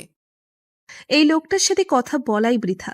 আমার কেবিনে আসার সময় শুনলাম, স্যারের বাসায় নাকি একটা মেয়ে থাকে। আমার পরিচিত একজন নাকি প্রতিদিন দেখে, একসাথে সন্ধ্যায় যায় আর সকালে একসাথে বেরিয়ে আসে। আরে এসব বড় লোকদের ব্যাপার স্যাপার। টাকা কোথায় কিভাবে খরচ করবে আর কাকে কোথায় রাখে, সেসব আমাদের ভাবনার বাইরে। মেয়েটা কেমন চিন্তা করেছেন? স্যারকে বাসায় থাকে, স্যার তো বিয়েই করেনি। আর টাকার জন্য এসব মেয়েরা সব করতে পারে। আর কিছু শোনার সাহস হয়নি আমার। বুঝতে পারছি তারা এখনো জানে না সেই মেয়েটি আমি। এতটা জেনে গেছে, আর কয়েকদিনের মধ্যে এটাও জেনে যাবে। আর কিছু ভাবতে পারছি না। চাকরিটা না শেষ পর্যন্ত ছাড়তে হয়। যতক্ষণ বাইরে ব্যস্ত থাকি ভালো থাকি। চাকরি ছেড়ে আকাশের প্রাসাদে বন্দি করে থাকতে চাই না। দম আটকে মরে যাব। আরও একটি সপ্তাহ ভালোই কেটে যায়। আকাশও এরই মধ্যে এমন কিছু করেনি। আমি অভ্যস্ত হয়ে যাচ্ছি এই বাড়ি আর আকাশের সাথে অফিস। আরও বেশ কিছুদিন কেটে যায়। আকাশকে এতটা স্বাভাবিক আগে দেখিনি। আমার সাথেও কোনো মিসবিহেভ করেনি। তারপর একদিন রাতে আকাশ বিছানায় হালকা হেলান দিয়ে বসে আছে, ঠোঁটের কোণে মৃদু হাসির আভা। আমিও বিছানায় বসে চুল ঠিক করছি, শোবো। তখন মনে হলো আমার ঘাড়ে কিছু একটা আছে। আমার হাত কাঁপতে থাকে। ভয়ে ভয়ে হাত দিয়ে ছাড়তেই আমার সামনে এসে পড়ল। আমি চিৎকার করে আকাশকে জড়িয়ে ধরি, চোখ আর খুলি না। মাকড়সা আমি এত ভয় পাই, আমি আর চোখ খুলে দেখার সাহস করছি না। আকাশও সুযোগ বুঝে জড়িয়ে ধরে বলে, আদর খেতে ইচ্ছে করছে তো মুখ ফুটে বললেই পারো। এত নাটক করে আমার বুকে আসার দরকার ছিল না, একবার বলেই দেখতে। আকাশের কথার মানে বুঝতে না পারলেও চোখ মেলে বুঝলাম আমি ওকে এমনভাবে জড়িয়ে ধরেছি। আস্তে আস্তে বললাম, নাটক মানে? আমার গায়ে মাকড়সা? এটা তাকিয়ে দেখি মাকড়সা আকাশের হাতে। আমি চিৎকার করে আরো শক্ত করে জড়িয়ে ধরি। আরে ছাড়ো ছাড়ো, দম বন্ধ হয়ে মরে যাব। এটা ফেলে দিয়েছি। কি? সত্যি? তাকিয়ে দেখি নেই। যাক বাবা, বেঁচে গেছি। এতক্ষণে মনে পড়লো আমি এখনো ওকে ধরে রেখেছি। এবার লজ্জা পেয়ে গেছি। আস্তে আস্তে ওকে ছেড়ে দিলাম, কিন্তু আকাশ ছাড়ছে না। ছাড়ুন! তুমি তো ধরেছিলে, আমি কি ধরতে বলেছিলাম? আদর পেতে নাটক করলে। ছি, কিসব যাতা বলছেন?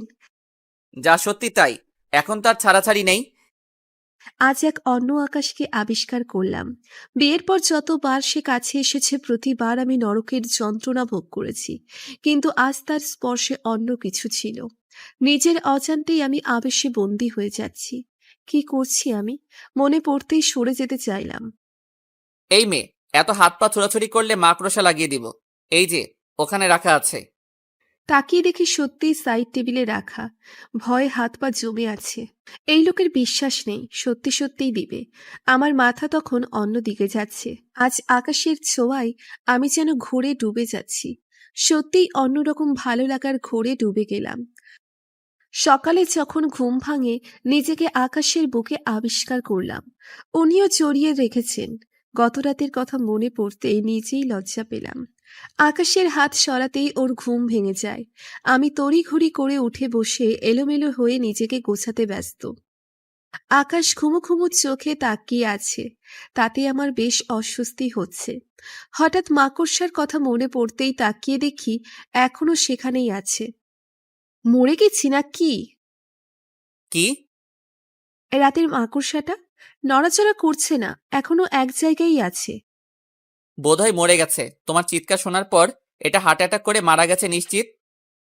আকাশের ঠোঁটের কোণে একটা চাপা হাসি। আমার কেমন একটা সন্দেহ হচ্ছে। উঠে এগিয়ে গিয়ে কাছ থেকে দেখলাম, না, নড়াচড়া নেই। আরো ভালো করে খেয়াল করে দেখি এটা নকল। তার মানে আকাশ ইচ্ছে করে করেছে এসব। চোখ পাকিয়ে আকাশকে বললাম, আপনি আপনি ইচ্ছে করে ভয় দেখিয়েছেন এই রাবারের মাকড়সা দিয়ে? আমি মোটেও এসব করিনি, তুমি করেছো। তুমি আদর খেতে চেয়েছো, এজন্য সব নিজে সাজিয়েছো। আর এখন আমার দোষ দিচ্ছ? এখন সব বুঝতে পারছি আমি। আকাশের কথা শুনে রাগে ইচ্ছে করছে নিজের মাথার চুল নিজেই ছিঁড়ি। অফিসে যাবার পথে আকাশকে বেশ ফুরফুরে মনে হলো। আকাশের অনেক কিছুই এখনো আমার অজানা। কত রূপ দেখেছি এই মানুষটার। আচ্ছা, আপনার বাসায় আপনার নিচের কোনো মানুষজন নেই কেন? কোনো দিন আপনার বাবা মায়ের কথা শুনিনি। আর একটা বিষয় খেয়াল করলাম, সারা বাড়িতে ওনাদের কোনো ছবি নেই কেন? আমার কেউ নেই। মুখ শক্ত করে জবাব দেয় আকাশ। তারপর আর কোনো কথাই বলেনি। তবে তার চেহারার রং পাল্টে গেছে, এটা চোখে পড়ার মতো। তাই আমিও আর ঘাটাইনি। হয়তো আমার মা বাবার মতো ওনারও। শুধু শুধু মনে কষ্ট দিলাম ওনার। অফিসে পৌঁছে আকাশ আমার আগে গাড়ি থেকে নেমে হনহন করে চলে যায়। তারপর যতক্ষণ অফিসে ছিল সবাই ভয়ে কাঠ হয়েছিল। যে সামনে যাচ্ছে সেই তোপের মুখে পড়ছে। লাঞ্চের আগেই বেরিয়ে যায় আকাশ। অফিস শেষে বের হয়ে দেখি আমার জন্য গাড়ি পাঠিয়েছে, কিন্তু আকাশ নেই। বাসায় ফিরেও আকাশকে কোথাও পেলাম না। এদিকে ঘন কালো মেঘ করেছে। একটু পরেই ঝুম বৃষ্টি শুরু হয়। একা একা বসে আছি, ভালো লাগছে না। এ বাড়িতে অনেক মানুষ, সবাই সময় মতো সব কাজ করে। আকাশের রুমের এদিকে তারা একটি নির্দিষ্ট সময়ে আসে, তাছাড়া উপরে তারা তেমন একটা আসে না। আমি নিচে গিয়ে কখনো কথা বললেও তারা খুব গুটিয়ে থাকে। এটা আমার খুব খারাপ লাগে। তারা আমার উপস্থিতিতে জড়সড় হয়ে যায়। এত মানুষের ভিড়েও আমি একা। বাবা মায়ের কথা মনে পড়ছে খুব। ব্যালকনিতে দাঁড়িয়ে আছি, তাও মন খারাপ হচ্ছে। আমি আবার অনেক গান শুনি, মনে হয় গান শুনেই বেঁচে আছি। মন খারাপ হলেই আরো বেশি গান শুনি। রুমে এসে একটা গান প্লে করে আবার ব্যালকনিতে আসি।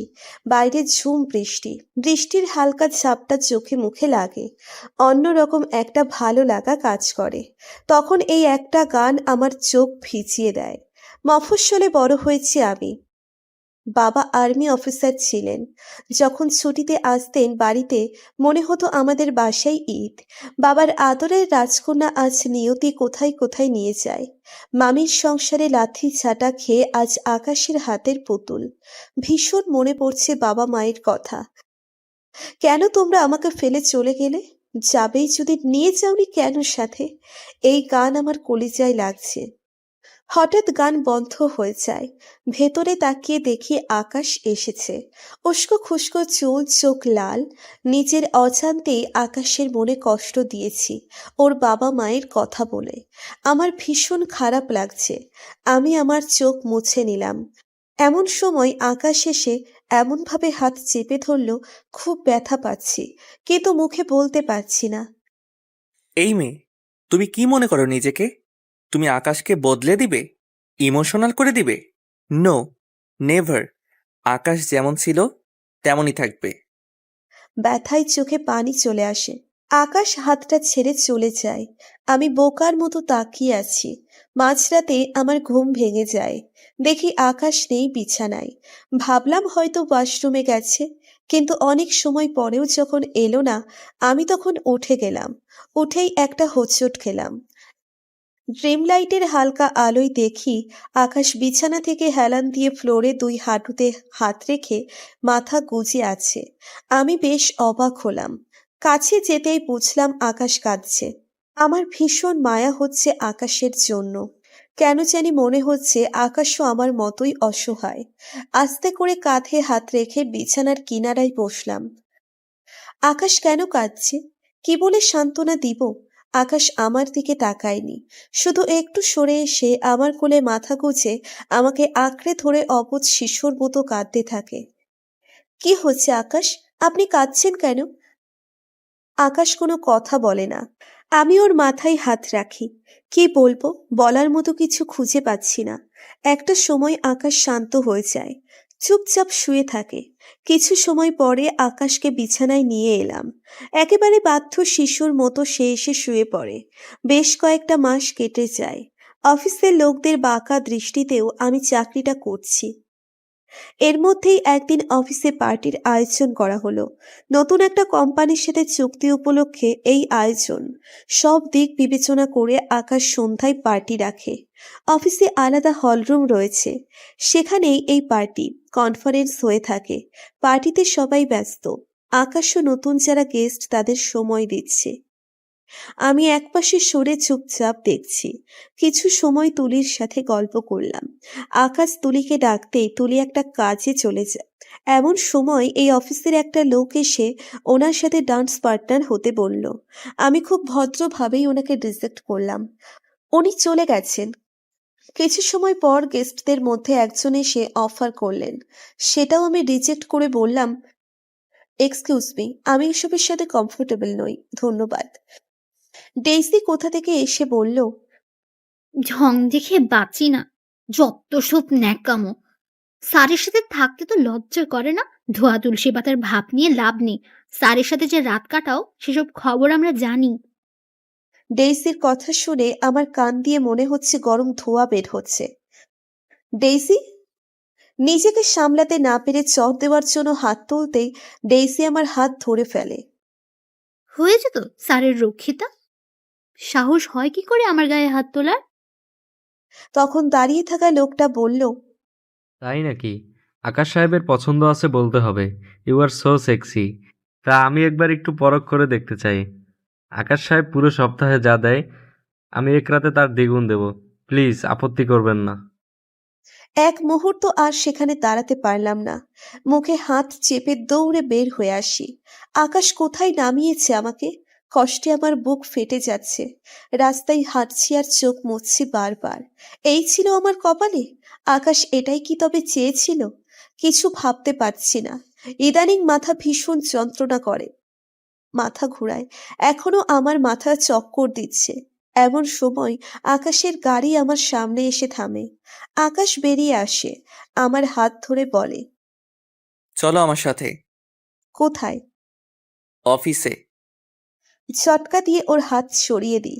রাগে আমার চোখে আগুন জ্বলছে। কেন, আরো ক্লায়েন্ট আছে নাকি আপনার, যারা ওনাদের সাথে রাত কাটানোর অফার করবে? আকাশ ঠাস করে একটা চড় বসিয়ে দেয় আমার গালে। চুপচাপ আমার সাথে চলো। যাব না, আমি কোথাও যাব না। আকাশ আমার হাত ধরে টেনে নিয়ে গাড়িতে তুলতে তুলতে বলল, সবাই জানুক তুমি কে। সবার জানা প্রয়োজন। কি জানাবেন? আমি আপনার 2 বছরের চুক্তি করা বউ? আপনার ব্যবসায় যেমন চুক্তি করেন, আজ এটার সাথে চুক্তি শেষ হলে কাল নতুন কোনো কোম্পানির সাথে, সবাইকে এটাই জানাতে চাইছেন? একদম চুপ থাকো তুমি। চুপচাপ বসে থাকবে। ভুল কি বলছি? তারাও ভুল কিচ্ছু বলেনি। আপনার চুক্তি শেষ হলে আরেকজন আমাকে 1 মাসের চুক্তি অফার করতে পারে। একজন তো 1 রাতের অফার করলো। এই মেয়ে চুপ, একদম চুপ, আর একটা কথাও বলবি না। আকাশ ড্রাইভিং সিটে গিয়ে বসলো। আমি কেঁদেই যাচ্ছি। আকাশ আমাকে অফিসে না নিয়ে বাসায় নিয়ে আসে। বাসায় আসার সাথে সাথে আমি দৌড়ে রুমে চলে আসি। মাথা প্রচন্ড ব্যথা করছে। কাঁদতে কাঁদতে কখন ঘুমিয়ে পড়েছি জানি না। আকাশও আমাকে ডাকেনি। পরদিন সকালে ঘুম ভাগলো। আকাশ অফিসে যাবার জন্য রেডি। আকাশকে বললাম, আমি চাকরিটা করব না। কেন? ওদের জন্য চাকরি ছেড়ে দিবে? না, আমি নিজের জন্য সিদ্ধান্ত নিয়েছি। আকাশ কিছুক্ষণ চুপ থেকে বলল, ঠিক আছে, তুমি করতে না চাইলে জোর করব না। তারপরে সে চলে যায়। লাঞ্চের পরে আকাশ ফিরে এসে বলল, তাড়াতাড়ি রেডি হয়ে নাও, একটু বের হব। কোথায় যাব? এত প্রশ্ন করো কেন? রেডি হতে বলেছি, তাড়াতাড়ি। শহরের বাইরে এক শান্ত নদীর পাড়ে নিয়ে আসে আমায়। অদ্ভুত সুন্দর, শান্ত, সবুজ এই জায়গা নিমেষেই মন ভালো করে দেয়। আমার যখন খুব বেশি মন খারাপ লাগে, পার্টি, ক্লাব, বন্ধু বান্ধবও বোরিং মনে হয়, তখন এই জায়গায় চলে আসি। আপনার অনেক পছন্দের জায়গা? হুম। চুপচাপ বসে আছি দুজন গাছের ছায়ায়। বাতাসে প্রাণ জুড়িয়ে নদীর পানি দেখছি। আমি ভাবছি তুলির কথাগুলো। আকাশ অফিস থেকে বের হওয়ার পরই তুলি আমাকে ফোন দিয়ে বলে, ম্যাডাম, আপনি অফিসে আসলেন না? তুলি, আমি চাকরিটা আর করব না। সে কি? কেন ম্যাডাম? আমি আর করতে পারছি না। ম্যাডাম, কাল যা হয়েছে তার জন্য সবাই লজ্জিত। আর আপনি যে স্যারের ওয়াইফ সেটা তো কেউ জানতো না। তবে আমি ভেবেছিলাম আপনি স্যারের গার্লফ্রেন্ড। স্যার কালকে যা কাণ্ড করলেন, আসলে ম্যাম আপনি অনেক লাকি, স্যারের মতো হাজবেন্ড পেয়েছেন। কে করেছেন উনি? আসলে কাল যা হয়েছে আমি সবটা দেখেছি। যখন স্যারকে জানাতে গেলাম তখন আপনি চলে গেছেন। স্যার আসার পর ওই লোক স্যারকে বলে, মিস্টার আকাশ, আপনার চয়েস আছে বলতেই হবে। আপনার মিস স্ট্রেস তো জোস। স্যার তখন ওই লোকের কলার ধরে বলে। কি বললি? লোকটা ভয় পেয়ে যায়, বলে, আপনার অফিসের তারাই বলেছে মেয়েটা আপনার রক্ষিতা। স্যার এলোপাতাড়ি মারতে থাকে লোকটাকে। অনেক কষ্টে স্যারকে সবাই ফেরায়। স্যার তখন অনেক চিল্লাচিল্লি করে, বলে, রক্ষিতা শব্দটা কে দিয়েছে? যে রক্ষা করে সেই রক্ষিতা। কিন্তু অদ্ভুত, এই সমাজ ওয়াইফকে রক্ষিতা নামে ডাকে। হ্যাঁ, কাজল আমার রক্ষিতা, কারণ আমাকে রসাতলে যাবার হাত থেকে রক্ষা করেছে। এখানে অনেক মানুষ আছে যারা আমার সুযোগ নিতে চেয়েছে, তাদের হাত থেকে রক্ষা করেছে। একটা কথা কান খুলে শুনে রাখুন সবাই, কাজল আমার বিবাহিতা স্ত্রী।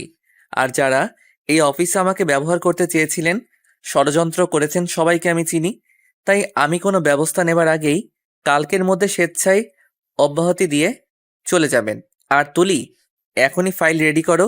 এই চুক্তি বাতিল। যত টাকা লস হবে হোক, এই বাস্টারদের সাথে কোনো চুক্তি হবে না, ভবিষ্যতেও না। ম্যাডাম, আমি তো হা করে স্যারের কথা শুনছিলাম। আপনাকে এত ভালোবাসে।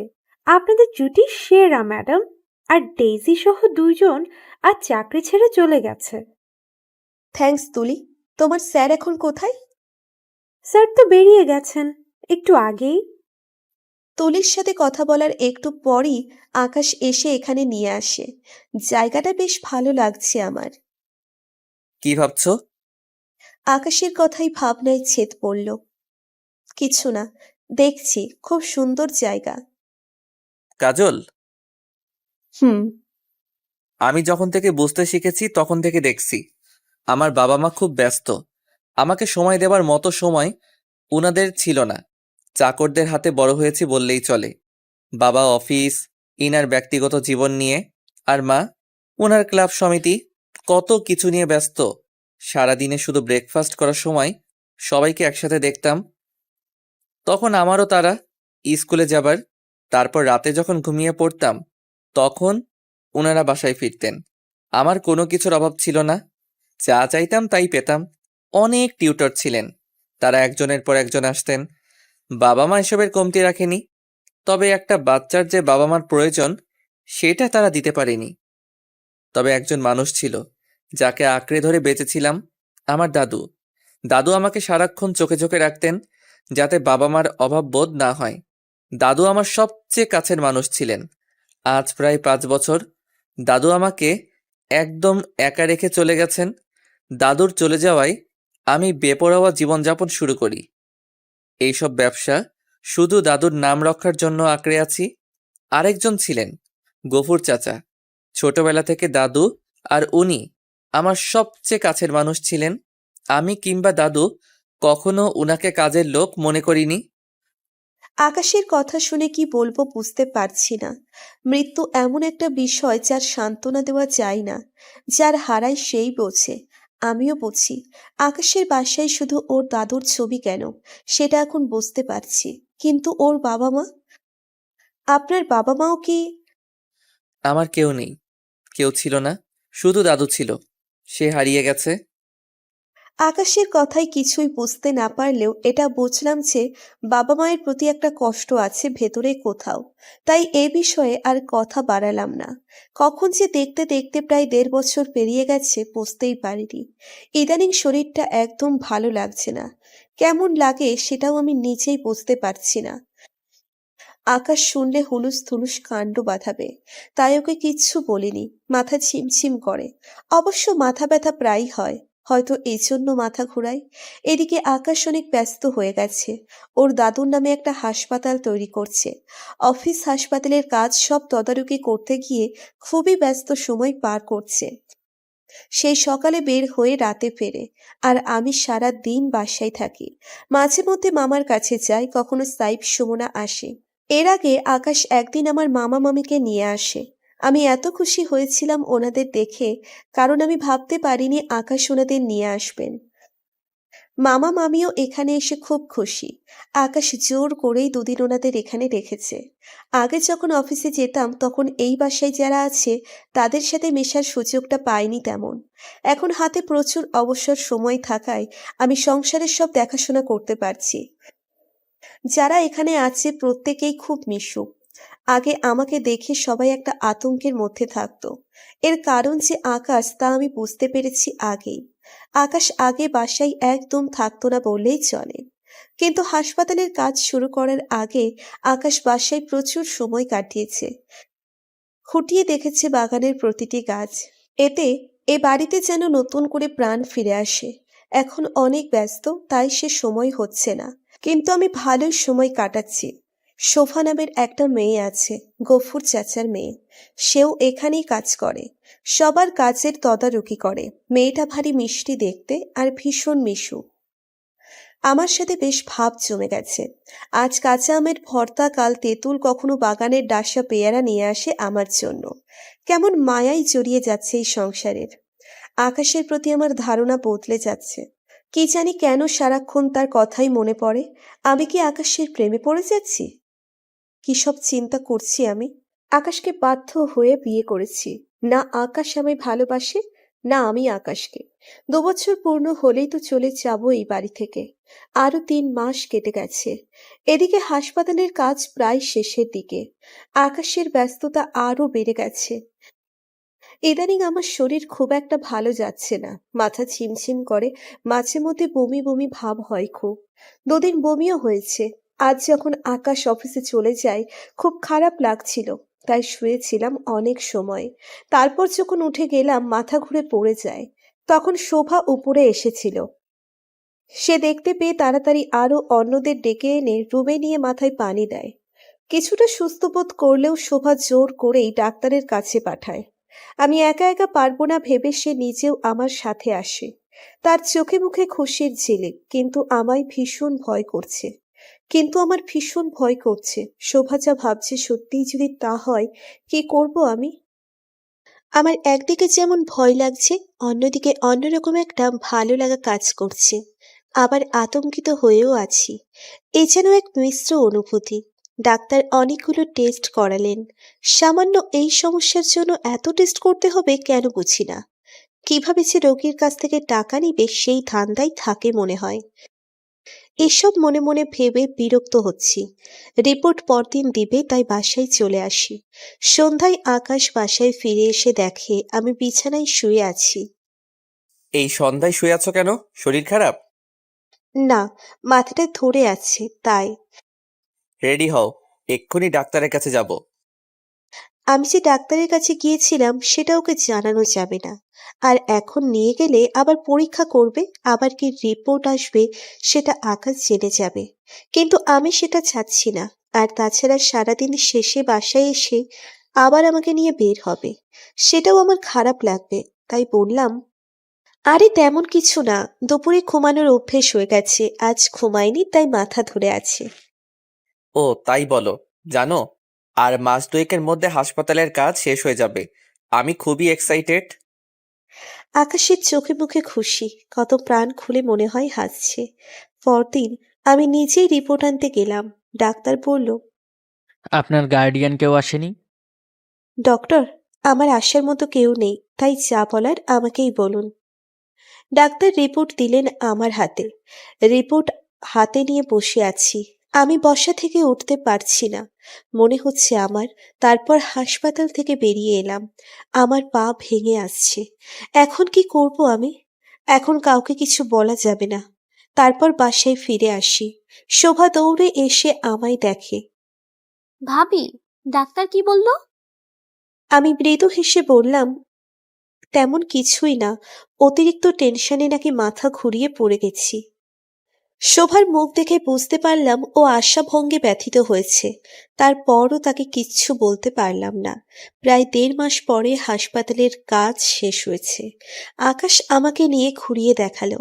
হাসপাতাল তৈরি হয়ে গেছে, তবে চালু করতে আরো 4-5 মাস লাগবে। নতুন কর্মচারী, ডাক্তার, নার্স নিয়োগের প্রসেস শেষ হতে। আকাশের ব্যস্ততা এখন কমেছে। আজকাল আকাশ অনেক খোশ মেজাজে থাকে, কিন্তু আমার ভেতরে কি চলছে আমি কাউকে বোঝাতে পারছি না। আর মাত্র কয়েকটা দিন, 2 বছর পূর্ণ হলেই আমিও চলে যাব আকাশের জীবন থেকে। কিন্তু আমার এত কষ্ট হচ্ছে কেন? মনে হচ্ছে আমার ভেতরটা দুমড়ে মুচড়ে যাচ্ছে। এই বাড়ি, এই বাড়ির মানুষজন, এই বাড়ির ছাদ, বাগান, সবকিছুর মায়ায় জড়িয়ে গেছি। এর মধ্যে আমার শারীরিক অবস্থা আরো খারাপ হচ্ছে। কাউকে কিচ্ছু বলতে পারছি না। আকাশের ব্যস্ততা এখন অনেকটা কম হওয়ায় বাসায় থাকতে পারছে অনেক সময়। আকাশ যখন দেখলো একদিন বমি করতে, তখন জিজ্ঞেস করলো, কি হয়েছে তোমার? তেমন কিছু না, হঠাৎ এমন হলো, মনে হয় অ্যাসিডিটির জন্য। আকাশ কিছু না বললেও ওকে চিন্তিত মনে হলো। এরপরে একদিন আকাশ আমাকে নিয়ে বের হতে চাইছে, কিন্তু আমার প্রচন্ড মাথা ঘোরাচ্ছে যে যাওয়া সম্ভব হয়নি। ক্লান্তিতে হাত পা ভেঙে আসে আমার। নিজের ভেতরে নিজেকে শক্ত করতে চেষ্টা করছি, কিন্তু শরীর যেন মানছে না। আজ সকালেও কেমন শরীর খারাপ লাগছে, বমি বমি ভাব। খুব কষ্টে আটকে রাখতে চাইলাম, কারণ আকাশ বাসায় ছিল, কিন্তু শেষ রক্ষা হলো না। হঠাৎ আমার চোখ ঝাপসা হয়ে আসে। কোনো রকমে বিছানায় এসে চোখ বন্ধ করে শুয়ে থাকি। মাথা ভার হয়ে আছে, কিন্তু বিছানা থেকে উঠতে গিয়ে মাথা ঘুরিয়ে পড়ে যায় বিছানার কিনারায়। আকাশ ব্যালকনিতে ছিল। সে দৌড়ে আসে।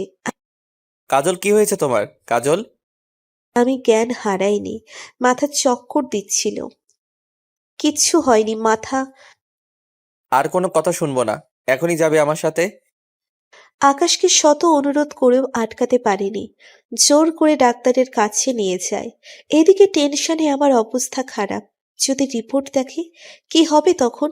যাবার সময় আকাশ বলল, কাজল, হুম, একটা কথা বলতে চাইছিলাম।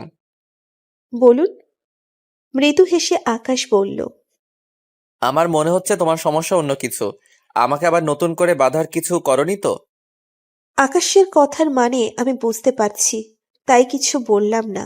আমি অস্বস্তি বোধ করছি। আকাশ সেটা বুঝতে পেরে সেও আর কিচ্ছু বলল না। ভাগ্য ভালো, আগে যে ডাক্তার দেখিয়েছিলাম সেই হাসপাতালে আসলেও সেই ডাক্তার না, আজ অন্য ডাক্তার ছিলেন। আবারও টেস্ট করতে করলাম। আকাশ বসে রিপোর্ট নিয়েই যাবে। কি করব ভেবে পাচ্ছি না। অনেক বুঝিয়ে আকাশকে রাজি করালাম আগামীকাল আকাশ রিপোর্ট নিয়ে যাবে। অবশেষে আকাশ রাজি হলে বাসায় ফিরে আসি। এদিকে আমার ভেতরে ঝড় বইছে। আর মাত্র একটা দিন, আকাশের সাথে সব বন্ধন ছিন্ন হয়ে যাবে। এই মুহূর্তে আমি চাইছি না আকাশ কিছু জানুক। পরদিন আকাশ অফিসে চলে যায়। সেই সুযোগে আমি নিজেই রিপোর্ট নিয়ে আসি। তবে ডাক্তারকে আর রিপোর্ট দেখাইনি, কারণ ডাক্তার আকাশের খুব পরিচিত। আমি তো জানি রিপোর্ট কি এসেছে। বিকেলবেলা আকাশ বাসায় ফেরে। আমাকে বলল রেডি হতে, কিছুক্ষণ বিশ্রাম নিয়ে রিপোর্ট আনতে যাবে। এখন কি করব? হাত পা অবশ হয়ে আসছে। আকাশও বের হবার জন্য রেডি হচ্ছে। ঠিক তখনই একটা ফোন আসে। রাগে আকাশের চোখ মুখ লাল হয়ে গেছে। একটা বিষয় খেয়াল করলাম, একটা ফোন আসে মাঝে মধ্যে, আর আকাশ এইভাবে রেগে যায়। কে ফোন করে? আর আকাশই বা এভাবে রেগে যায় কেন? হাজারটা প্রশ্ন মাথায় ঘুরছে। আমি রুমে চলে আসি, কিন্তু হঠাৎ একটা শব্দ শুনে ছুটে গিয়ে দেখি আকাশ চেয়ারে লাথি মেরে ফেলে দিয়েছে। রাগে উচ্চস্বরে কথা বলছে। কি চাও আমার কাছে? আমি সব বুঝি। একটা কথা পরিষ্কার করে বলে দিচ্ছি, আমার সাথে আর ভুলেও যোগাযোগ করার চেষ্টা করবে না। দাদু আমাকে যা যা দিয়ে গেছেন তার কানাকড়িও তোমাদের দিব না। সব ভুলে যাও কিভাবে তোমরা। ওই মহিলা দাদুকে কম কষ্ট দেয়নি। কি বললে? মা? হ্যাঁ, মা। আরে ওই মহিলা আমাকে ঠিকমতো খেতেও দিত না। কোথায় ছিলে তুমি তখন? আমাকে আর কখনো ফোন দিবে না।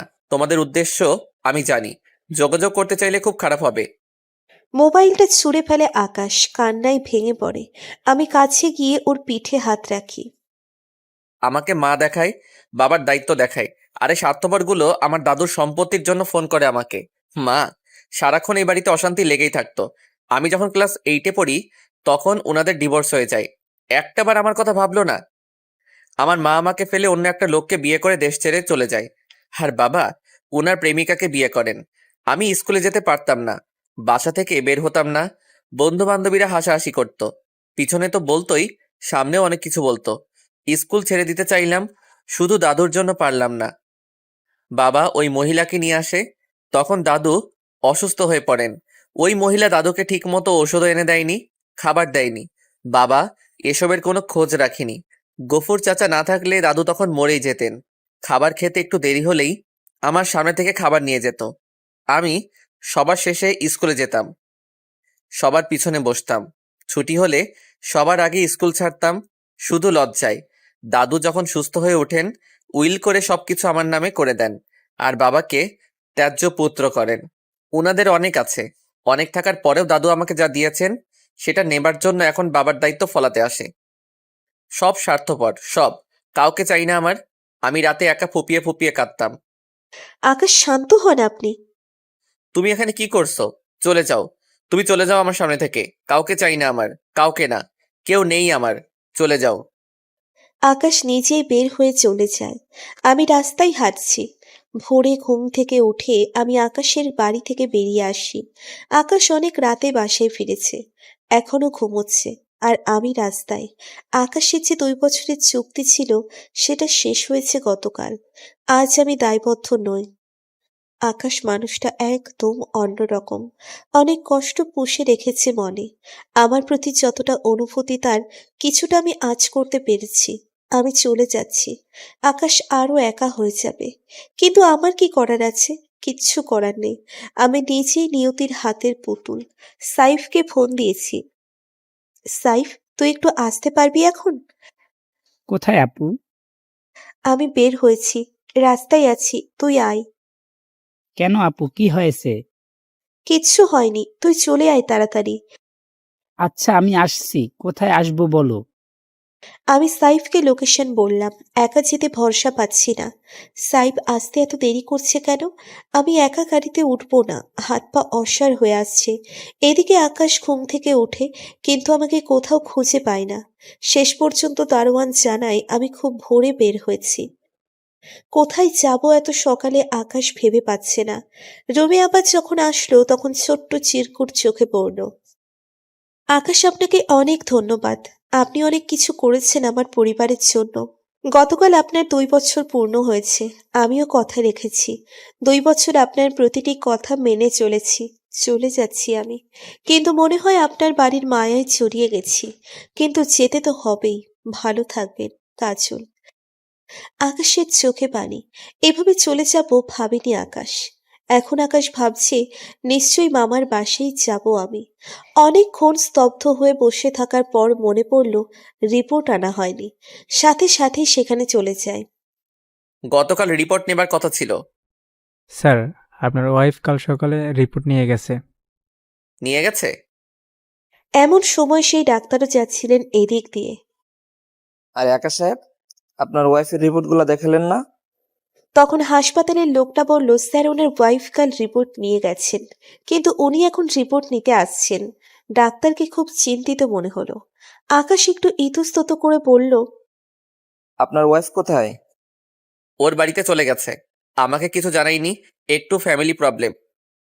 ডাক্তার বুঝতে পারলেন, বললেন, আসুন আমার সাথে। তারপর প্যাথোলজিতে গিয়ে খোঁজ করলেন। গত পরশু একজন পেশেন্ট ছিলেন, কাজল নাম। একটু সার্চ করে দেখবেন। স্যার, ফোন নাম্বারটা বলুন। আকাশের ফোন নাম্বার দেবার আগেই আমার নিজের নাম্বার দিয়েছিলাম, তাই আকাশ আমার নাম্বারটা দিল। জি স্যার, উনি 2 মাস আগেও এই টেস্টগুলো করিয়েছিলেন ডাক্তার আলতাফ নবীর প্রেসক্রাইবডে। ডাক্তার আলতাফ নবী, একটা কপি দিন প্লিজ। It's urgent. কপি দিলেন তারা। হাসপাতালের সব রেকর্ড করে রাখা হয়। সব রোগীর রিপোর্ট 1 বছর পর্যন্ত সংরক্ষণ করা হয়। পরের বছর নতুন করে আবার করা হয়। ধন্যবাদ। ডাক্তারের মুখ আরো গম্ভীর হয়ে গেল। আকাশ সাহেব, একটু কষ্ট করে আমার সাথে আসুন। আপনার সাথে দীর্ঘদিনের পরিচয় আমার, তাই ব্যক্তিগত পরিচয় থেকে আপনার জন্য খোঁজ নিচ্ছি। আসুন, ডাক্তার আলতাফ নবীর সাথে দেখা করতে হবে। উনি একজন নিউরোলজিস্ট। নিউরোলজিস্ট? কিন্তু ডাক্তার। প্লিজ আসুন আমার সাথে। আকাশ ডাক্তারের সাথে ডাক্তার আলতাফ নবীর চেম্বারে যায়। স্যার, এই রিপোর্টগুলো দেখেন। কাজল নামের একটা মেয়ের 2 মাস আগে আপনি এই টেস্টগুলো করিয়েছিলেন। ডাক্তার আলতাফ নবী রিপোর্টগুলো হাতে নিয়ে বললেন, হ্যাঁ, আমি করিয়েছিলাম। আমার মনে আছে মেয়েটার কথা। কেন জানেন? মেয়েটা বলেছিল ওর কেউ নেই, তাই রিপোর্টগুলো ওর হাতেই দিতে হলো। মেয়েটা রিপোর্ট হাতে অনেক সময় এখানে বসেছিল, তারপর সেই যে গেছে আর আসেনি। আমার প্রায়ই মনে হয় মেয়েটার কথা। খুব খারাপ লাগে। আকাশ কিছুই বুঝতে পারছে না কি বলছে এসব ডাক্তার। ডক্টর, কি হয়েছে বলুন আমাকে। রিপোর্ট কি আছে? আপনি কে? মেয়েটার পরিচিত কেউ? স্যার, উনি আকাশ চৌধুরী, মেয়েটার হাজব্যান্ড। হাজবেন্ড? কিন্তু মেয়েটা যে বলল। I C. ডক্টর, প্লিজ বলুন কি হয়েছে। আমার খুব টেনশন হচ্ছে, প্লিজ বলুন। ডাক্তার সাহেব একটু সময় চুপ থেকে বললেন, দেখুন আকাশ সাহেব, আমরা ডাক্তার, এ ধরনের কিছু বলতে আমাদেরও খারাপ লাগে, কিন্তু কি করব বলুন? আপনার নিজেকে শক্ত রাখতে হবে। প্লিজ ডক্টর বলুন কি হয়েছে। আপনার ওয়াইফের যে লক্ষণগুলো ছিল, মাথা ধরে থাকতো, কখনো খুব ব্যথা করতো, মাথা ঘুরতো, বমি বমি ভাব, হাত পা অসাড় হয়ে আসতো। এসব দেখে উনি মনে করেছিলেন প্রেগনেন্সি, তাই অন্য একজন ডাক্তার দেখান। ওই ডাক্তার সব শুনে সাথে সাথে আমার কাছে রেফার করেন। আমি সব টেস্ট করিয়েছি, এসব লক্ষণ, তারপর চোখে ঝাপসা দেখা, সবকিছুই আসলে প্রেগনেন্সির জন্য নয়। ডাক্তার আরও একটু সময় নিয়ে বললেন, আপনার ওয়াইফের ব্রেন টিউমার, দীর্ঘদিন ধরে সমস্যাগুলো হয়ে যাচ্ছে, কিন্তু উনি পাত্তা দেননি। আকাশের পায়ের নিচ থেকে মনে হচ্ছে মাটি সরে গেছে। ডাক্তারের চেম্বারের কান্না শুরু করে। প্লিজ নিজেকে শক্ত রাখুন। আপনি ভেঙে পড়লে আপনার স্ত্রীকে কে সান্ত্বনা দিবে? আকাশ সাহেব, আপনি যখন ওনাকে নিয়ে এসেছিলেন তখন আমারও এমন সন্দেহ হয়েছিল, তাই এতগুলো টেস্ট করিয়েছি, আর তাই স্যারের কাছে নিয়ে এলাম।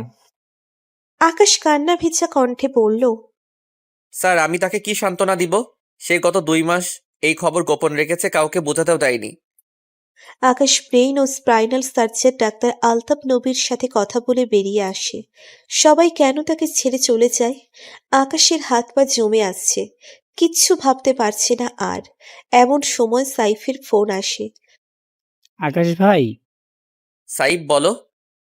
ভেজা গলায় বলল আকাশ। আপুর অবস্থা খুব খারাপ। কি হয়েছে কাজলের? কাজল এখন কোথায়? আপু আমাকে ফোন করে ওকে নিয়ে যেতে বলে। ও রাস্তায় ছিল। বাসায় নিয়ে যাওয়ার পর থেকেই বমি হয়েছে কয়েকবার, তারপর অজ্ঞান হয়ে গেছে। আমি হাসপাতালে নিয়ে আসছি, আপনি তাড়াতাড়ি আসুন। কোন হাসপাতাল? সাইফ হাসপাতালের নাম বলে ফোন রেখে দেয়। এক মুহূর্ত দেরি না করে হাসপাতালে ছুটে আসে আকাশ। এসে ডাক্তারের সাথে কথা বলে সবচেয়ে ভালো হাসপাতালে এমার্জেন্সি ট্রান্সফার করাই। আমার জ্ঞান ফিরেছে। হাসপাতালে আছি বুঝতে দেরি হয়নি। একটু পর সাইফ আসলো। ওর চোখ দুটো দিয়ে পানি ঝরছে, বারবার চোখের পানি মুছে। কি রে, কাঁদছিস কেন?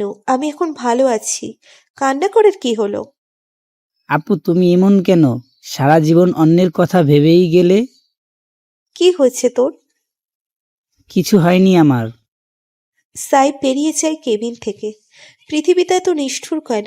কেন প্রিয়জনদের ছেড়ে এভাবে চলে যেতে হয়? আমার শরীর যখন খারাপ ছিল ভেবেছিলাম আমি কনসিভ করেছি, কিন্তু যখন রিপোর্ট হাতে পাই আমার পায়ের নিচের মাটি সরে গেছে। ডাক্তারের চেম্বারে অনেক সময় ধরে বসেছিলাম। আমার বুঝি এটাই বাকি ছিল?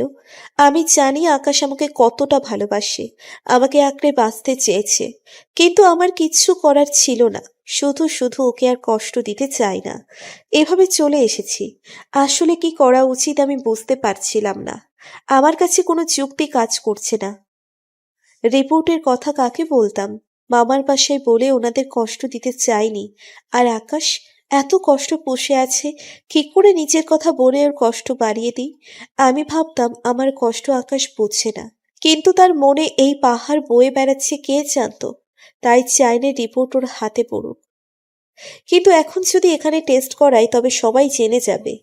এমন সময় আকাশ কেবিনে ঢোকে। ওকে দেখে আমি অবাক হইনি। নিশ্চয়ই সাইফ খবর দিয়েছে। আকাশের লাল চোখ দুটো ফুলে গেছে। আস্তে আস্তে আমার কাছে এসে বসলো। আকাশের অবস্থা দেখে ভীষণ কষ্ট লাগছে আমার। ওর দিকে তাকাতে পারছি না। আকাশ আমার হাতটা নিজের হাতের মুঠোয় নিয়ে বলে, এভাবে ফাঁকি দিতে চেয়েছিলে কেন কাজল? একটাবার আমাকে জানানোর প্রয়োজন মনে হয়নি তোমার? আমার চোখ দিয়ে পানি ছুটছে। আকাশও অঝরে কেঁদে যাচ্ছে। তারপর চোখ মুছে বলল, কিচ্ছু হবে না তোমার। আমি ডাক্তারের সাথে কথা বলেছি, তুমি একদম চিন্তা করবে না, সব ঠিক হয়ে যাবে। আমার এত কষ্ট হচ্ছে যে মুখ দিয়ে কোনো কথা আসছে না। একজন নার্স এসে একটা ইঞ্জেকশন দিয়ে যায়। আকাশ আমার মাথায় হাত বুলিয়ে দিচ্ছে। আমি চোখ বন্ধ করে আছি। আমার চোখে ঘুম নেমে আসে। মামা মামি, সুমনা, সাইব সবাই এসেছে হাসপাতালে। মামা তো কাঁদতে কাঁদতে অস্থির হয়ে গেছেন। শুধু বলছেন, আল্লাহ, তুমি আমাকে নিয়ে যাও, আমার মেয়েটাকে রক্ষা করো। মামি আমাকে সব সময় বকাঝকা করতেন, কিন্তু আজ বুঝতে পারছি এই বকাঝকার মাঝেও একটা অন্যরকম ভালোবাসা আছে। আমাকে জড়িয়ে ধরে সে কি কান্না! মা গো, তোকে কত কষ্ট দিয়েছি। আর তুই কি না করেছিস আমাদের জন্য। তোর কিচ্ছু হবে না দেখিস। আমি নামাজ পড়ে আল্লাহর কাছে দোয়া করব। তুই ভালো হয়ে যাবি রে মা। মামা মামিকে কাঁদতে দেখে আমারও ভীষণ কান্না পাচ্ছে। সুমনা বলছে, আপু তোমার কিচ্ছু হবে না, তুমি একদম সুস্থ হয়ে যাবে। কিন্তু চোখের পানি ধরে রাখতে পারছে না সুমনা। আচ্ছা, তোমরা এভাবে কান্নাকাটি করলে আমার ভালো লাগবে বলো? একদম কাঁদবে না, ইনশাল্লাহ আমি সুস্থ হয়ে যাব। কয়েকজন ডাক্তারের সাথে আকাশ আসলো। এত লোক কেবিনে অ্যালাউ করা হয় না, তবুও মামা মামিদের আমার অনুরোধে অ্যালাউ করেছে। কিন্তু আর বেশি সময় থাকতে দিলেন না। সবাই বিদায় নিয়ে বাইরে চলে যায়। আকাশের মুখের দিকে তাকানো যাচ্ছে না। ডাক্তার চলে গেছে। আকাশ আমার কাছে বসে আছে, কোনো কথা বলছে না। আকাশ, হুম। খুব টেনশন হচ্ছে। আমি সুস্থ হয়ে যাব, চিন্তা করবেন না। আকাশ আমার দিকে তাকিয়ে মৃদু হাসার চেষ্টা করলো, কিন্তু আমি ঝাপসা চোখে স্পষ্ট দেখতে পেলাম চোখ দুটি জলে ভরে আছে। আকাশ আমার হাত ধরে বসে আছে। সারাক্ষণ আকাশ আমার কাছে কাছে থাকছে। রাতে আকাশ সুমনা থাকে এখানে। সাইফ সকালে আসে, সেই রাত পর্যন্ত থাকে। 2 দিন হয়ে গেছে। এর মধ্যে সোফা এসেছিল 2 বার। মেয়েটা কান্নার জন্য কোনো কথা বলতে পারেনি। আকাশ সাইফ সব দৌড়োদৌড়ি করছে, এই ওষুধ এটা সেটা আনতে। আমাকে নিয়ে যাচ্ছে বিভিন্ন টেস্ট করাতে। আকাশ ডাক্তারের সাথে কথা বলতে গেল। আকাশ সাহেব, সব রিপোর্ট আমরা হাতে পেয়ে বোর্ড মিটিং করেছি। আপনি ওনাকে দেশের বাইরে নিতে চাচ্ছেন ঠিক আছে, কিন্তু আমরা অ্যালাউ করছি না। রুগীর অবস্থা দেখে ওনাকে নিয়ে যাওয়াও এখন রিস্কি। ডক্টর, আপনারা যেভাবেই হোক ওকে সুস্থ করে তুলুন। যা লাগে তাই ব্যবস্থা করুন। আপনারা বললে এক্ষুনি দেশের বাইরে নিয়ে যেতে আমি প্রস্তুত। প্লিজ নিয়ে যাবার ব্যবস্থা করুন। আপনি শান্ত হন মিস্টার আকাশ। আপনাকে রোগীর অবস্থা বুঝতে হবে। শুনুন, আমরা বোর্ড মিটিং শেষ করে আপনাকে ডেকেছি। আপনি মনোযোগ দিয়ে শুনুন। ব্রেন টিউমার 2 ধরনের হয়। এক ধরনের টিউমার এমন জায়গায় হয় যে সহজে অপারেশন করা গেলেও পরবর্তীতে রেডিওথেরাপি দিতে হয়, কারণ জীবাণু পুরোপুরি ধ্বংস হয় না। এখানে টিউমার আবারও হতে পারে, এটা ক্যান্সার পর্যন্ত হয়। আরেক ধরনের টিউমার অপারেশন করলে আবার হবার সম্ভাবনা না থাকলেও এটা এমন জায়গায় হয় যে অপারেশন করা অনেক রিস্কি। তার উপর অপারেশন পরবর্তী রক্তক্ষরণের ঝুঁকি থেকে যায়। আপনার স্ত্রীর যে টিউমার সেটা অপারেশন করলে ভালো হতে পারে, তবে এই অপারেশন করা খুবই কঠিন হলেও আমাদের দেশেই এখন এর উন্নত চিকিৎসা আছে। কিন্তু বললাম না, দেশেই হোক আর বিদেশেই হোক এই রিস্ক নিয়ে অপারেশন করতে হবে। অপারেশন ভালোভাবে শেষ হলে যদি রক্তক্ষরণ না হয় তবে উনি সুস্থ হয়ে যেতে পারেন। আপনি ওনার স্বামী, রিস্ক যদি নিতে চান আমরা অপারেশন করতে প্রস্তুত। আর আমাদের সাথে একজন বিদেশি স্পেশালিস্ট আছেন, উনি একটা সেমিনার উপলক্ষে এসেছেন। আপনার ওয়াইফ খুব লাকি, কারণ অনেক আগে থেকে চেষ্টা করেও ওনার শিডিউল মেলে না। এখন আপনি সিদ্ধান্ত নিন, নিয়ে আমাদের জানান, তবে দ্রুত জানাবেন। অপারেশন করতে হলে রুগীকে আগে থেকেই তৈরি করতে হবে। আকাশ কিছু সময় দুহাতে মুখ ঢেকে বসে থাকে। ডাক্তার তারাও আকাশের মনের অবস্থা বুঝতে পারছে, কারণ তারাও রক্তে মাংসে করা মানুষ। আকাশ সাহেব, ভেঙে পড়বেন না, এটা লাইফ রিস্ক। 2টো পথ আছে আপনার সামনে, হয় রুগী এভাবে কষ্ট পেয়ে মারা যাবে, না হয় অপারেশন। আর অপারেশনটা একমাত্র আল্লাহ ভরসা। আল্লাহ যদি চান তো উনি আবার স্বাভাবিক জীবনে ফিরতে পারবেন। আকাশ নিজেকে স্থির করে নিয়েছে। অপারেশন কখন করবেন? আগামীকাল আমাদের ওটি আছে। আমরা চাইছি প্রথম অপারেশন আপনার স্ত্রীরটা করতে। সময় নষ্ট করতে চাচ্ছি না আমরা। রোগীর অবস্থা নিজেই তো বুঝতে পারছেন। ঠিক আছে ডক্টর, আপনারা অপারেশনের ব্যবস্থা করেন। আকাশ টলতে টলতে বের হয়ে আসে। আমি কখন ঘুমাচ্ছি কখন জেগে উঠছি বুঝতে পারি না। মাথা অসহ্য যন্ত্রণা করে। হাসপাতালের 4 দেওয়ালের বাইরে যেতে খুব ইচ্ছে করছে। আমি যখন থাকবো না তখন তো আর কিছুই দেখতে পাবো না। আমি আকাশ দেখতে পাবো না। আকাশের বাড়িতে পাশাপাশি 2টি শিউলি ফুলের গাছ আছে। যখন গাছে ফুল ফুটতো আমি প্রতিদিন সকালে গাছের নিচে যেতাম। সবুজ ঘাসে যখন শিউলি ফুলগুলো ছড়িয়ে থাকতো আমার প্রাণ ভরে যেত। আমি বুক ভরে নিঃশ্বাস নিতাম। আর কখনো আমি সেই শিউলি তলায় যেতে পারবো না। কষ্ট হচ্ছে, ভীষণ কষ্ট। আমার দিন ফুরিয়ে আসছে। ছাদে খোলা বাতাসে দাঁড়িয়ে মেঘ দেখতে পারবো না। এই পৃথিবীর নিয়ম এত নিষ্ঠুর কেন? আকাশ কি করবে যখন আমি থাকবো না? ওর কি খুব বেশি কষ্ট হবে? আমি জানি আকাশ কান্না করবে আমার জন্য। মামার আদর, মামির বকুনি ঝুকুনি আর শুনতে পাবো না। সাইব সুমনা মামিকে লুকিয়ে এটা সেটা আবদার করবে না। আমার পছন্দের বইগুলোতে ধুলো পড়ে যাবে। সুমনার বিয়ে হয়ে যাবে। কে মুছে রাখবে সেই ধুলো? আর ভাবতে পারছি না, মাথা ফেটে যাচ্ছে। উফ, এত অস্থির লাগছে কেন আমার? তখনই একজন নার্স এসে আবারও একটা ইনজেকশন দিয়ে দেয়। আমার চোখে আস্তে আস্তে ঘুম নেমে আসে। যখন ঘুম ভাঙলো দেখি আকাশ আমার হাত ধরে বসে আছে। আকাশ, বলো কাজল। আপনি সারাক্ষণ এখানে পড়ে আছেন, ঠিকমতো খাওয়া দাওয়া কিছুই করছেন না। আমি সব করছি, তুমি এসব নিয়ে চিন্তা করো না। আকাশ আমার মাথায় হাত বুলিয়ে দিচ্ছে। আমি মৃদু হেসে বললাম, আমি জানি আপনি নাওয়া খাওয়া ফেলে এখানে পড়ে আছেন। আচ্ছা, ডাক্তার কি বলেছে? আর কতদিন সময় আছে আমার? 1 মাস, না 1 সপ্তাহ, নাকি আরো কম? চুপ, কি সব বলছো তুমি? একদম এসব বাজে কথা বলবা না। আকাশ, আপনি এই গানটা শুনেছেন? যখন পড়বে না মোর পায়ের চিহ্ন এই বাটে। গানটা বোধহয় আমার মতো যাদের সময় ফুরিয়ে যায় তাদের জন্য লেখা হয়েছে। দেখুন, আমার সব লেনা দেনা চুকিয়ে যাচ্ছি। আকাশ আমার গালে হাত রেখে বলল, কোথাও যাচ্ছ না তুমি। সব লেনাদেনা বাকি আছে, সব বাকি আছে। আকাশ কাঁদছে। শব্দ যাতে না হয় অনেক কষ্টে চেপে রাখছে কান্না, কিন্তু চোখ ভেসে যাচ্ছে। আকাশ কেবিন থেকে বেরিয়ে যায়। আকাশ কাঁদছে। কাঁদুক, কান্না চেপে রাখতে নেই, ভেতরটা চৌচির হয়ে যাবে। আকাশ বাইরে বেরিয়ে পাগলের মতো কাঁদছে। আমি চোখ বন্ধ করে বুঝতে চেষ্টা করছি। তীব্র যন্ত্রণা হচ্ছে মাথায়। আমি সহ্য করার চেষ্টা করছি। অনেকটা সময় কেটে যায়। আমার চোখে ভাসছে সেই যে নদীর পাড়, যেখানে আমি রোজ বিকালে বসে থাকতাম, যে নদীর পানিতে পা ডুবিয়ে দিতাম। আকাশের হাতের স্পর্শ পেলাম, কিন্তু চোখ খুললাম না। আমার কষ্ট হয় চোখ খুলে রাখতে। জানেন, আমাদের বাড়ির পাশেই একটা বড় নদী ছিল। খুব ইচ্ছে করতো প্রতিদিন একটাবার সাঁতার কেটে নদী পার হয়ে ওপারে যাই, কিন্তু আমি যে সাঁতার জানি না। বাবার কড়া নিষেধ ছিল যাতে পানিতে না নামি। আর আমি সাঁতার জানি না, তাই পানিতে নামতে ভয় লাগতো। প্রতিদিন নদীর পানিতে পা ভিজিয়ে বসে বসে দেখতাম। আমার কথা বলতে খুব কষ্ট হচ্ছে, তবুও ইচ্ছে করছে আকাশের সাথে কথা বলতে।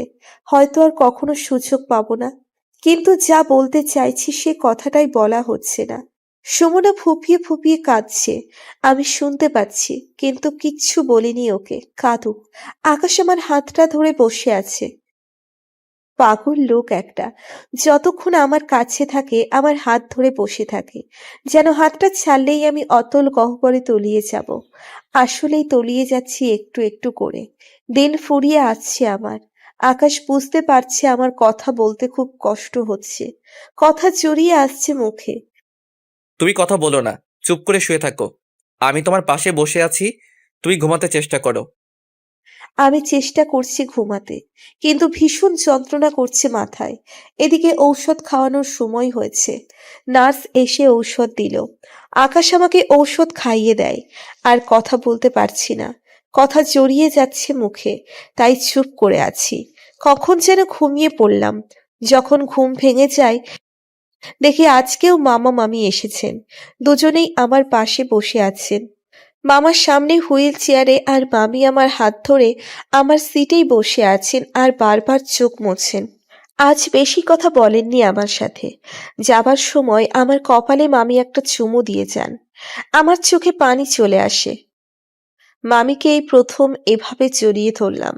মামিও ধরে রাখলেন ওনার বুকের সাথে মিশিয়ে।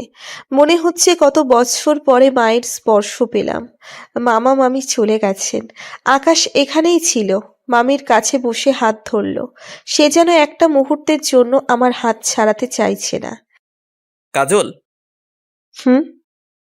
কিছু সময় চুপ করে থেকে আকাশ বলল, কাল সকালে তোমার অপারেশন। আমার অজান্তেই একটা দীর্ঘশ্বাস বাতাসে মিলিয়ে যায়।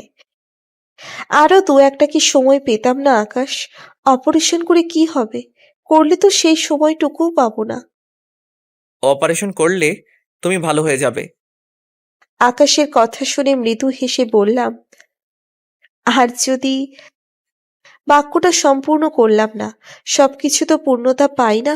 অনেক কিছুই অসম্পূর্ণ থেকে যায়, এই বাক্যটাও অসম্পূর্ণই থাকুক। আহা জীবন, এ যেন কচু পাতায় টলমলো করা পানি, একটু এদিক ওদিক হলেই ঝরে পড়বে। আকাশ আজ অনেক বেশি চুপচাপ, হয়তো ভয় পাচ্ছে ওর মুখের কথাই ওর ভয় আশঙ্কা আমার কাছে প্রকাশ হয়ে যায়, নয়তো কিছু বলার মতো খুঁজে পাচ্ছে না। দুপুর গড়িয়ে যাচ্ছে, দুপুরেই কিছু ঔষধ পাল্টে দিয়েছে, অপারেশনের জন্য প্রস্তুত করা হচ্ছে আগে থেকেই। আমার এখন যেন কোনো অনুভূতি কাজ করছে না, জানি অপারেশন টেবিলেই হয়তো আমি মারা যাব, কিন্তু এখন কেন জানি অনুভূতিগুলো কেমন অসাড় হয়ে গেছে। আকাশ সুমনাকে বলল, সুমনা তুমি বাসায় গিয়ে ফ্রেশ হয়ে আসো, সাইফ সন্ধ্যায় তোমাকে নিয়ে আসবে। আকাশের গাড়িতেই সুমনাকে বাসায় পাঠালো। এখন শুধু আকাশ আমার কাছে, আমি জানি আকাশ সুমনাকে কেন পাঠিয়েছে। আকাশ চাইছে এখনো একা কিছুটা সময় শুধু আমার কাছে থাকতে। আকাশ আমার হাতে ওর মুখ চেপে ধরে আছে। কাজল, হুম। তোমার চোখ দুটো ভীষণ সুন্দর। এই প্রথম আকাশের মুখ থেকে এই কথাটা শুনলাম। যেদিন অফিসে জয়েন করেছিলে সেদিন তোমার চোখের মায়ায় পড়ে যাই। আমার আশেপাশে এত মেয়ে ছিল, কিন্তু কেন জানি তোমার চোখ দুটো আমার মনে দাগ কেটে গেছে। আমি তখন বড্ড বেপরোয়া ছিলাম। দাদুর অনুপস্থিতিতে আমি ভীষণ একা হয়ে যাই, তাই এসবে দিনরাত ডুবে থেকেছি। কিন্তু তারপর আমি সবার চোখে একটা আশ্রয় খুঁজতাম, কিন্তু সবার চোখ জলজল করত আমার যশ নাম আর টাকার জন্য। সেদিন যখন ডেইজির সাথে এমন করলে তখন আমার ভেতরে আরো নাড়া দিয়ে গেছো। তোমার মুখ সেই প্রথম দিন থেকে ভুলতে পারিনি। আর ওই দিন আরো আন্দোলিত করে দিয়েছিলে। তোমাকে আমার বিয়ে করেছিলাম কেন জানো? তোমার বিষয়ে সব খোঁজ নিয়েছিলাম, তোমাকে আরো কাছ থেকে জানার জন্য বিয়ে করেছিলাম।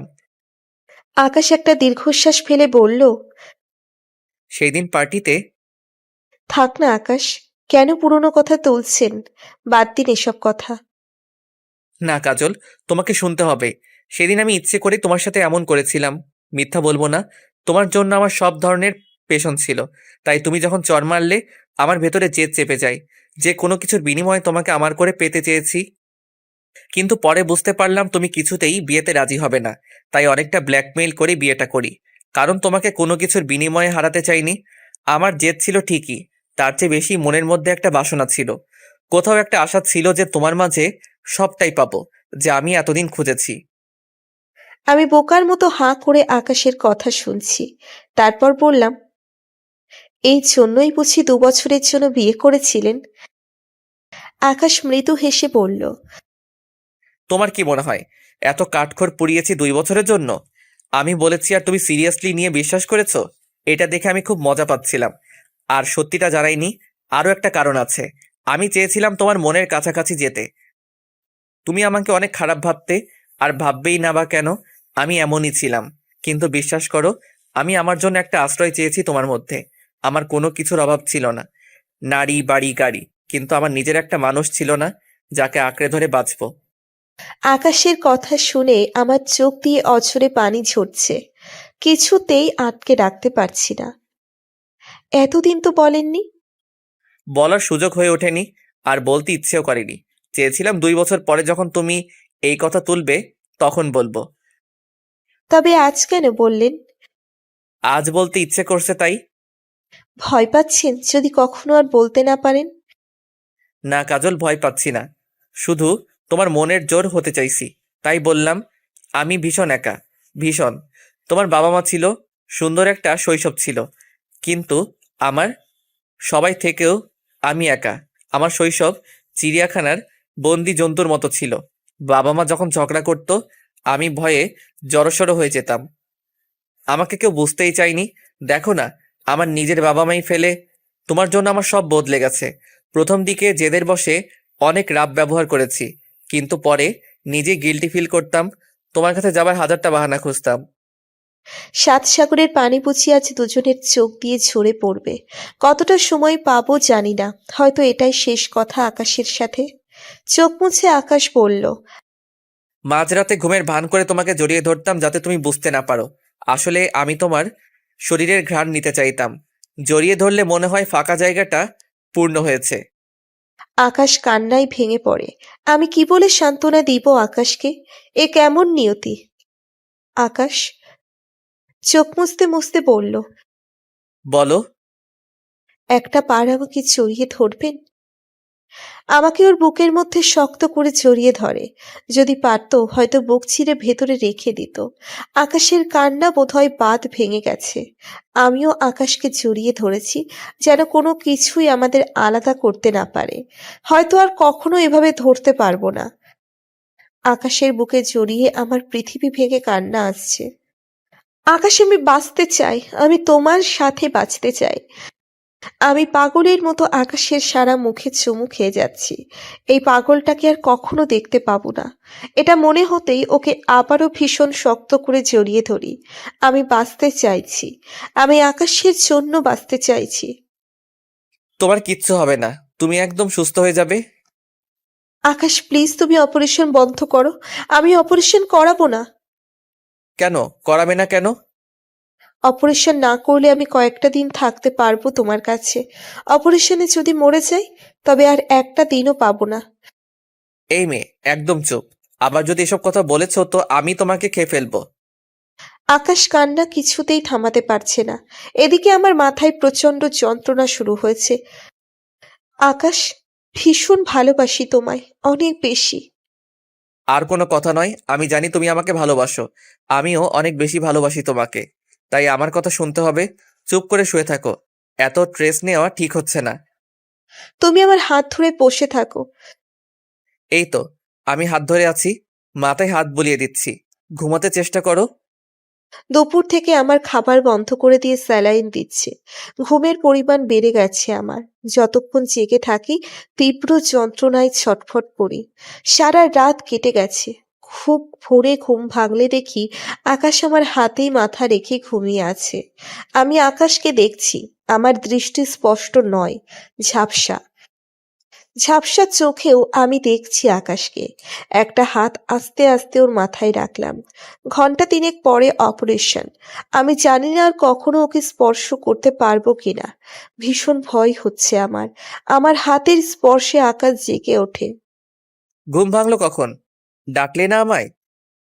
ক্ষীণস্বরে বললাম, এখন। আর কোনো কথা বের হচ্ছে না মুখ থেকে।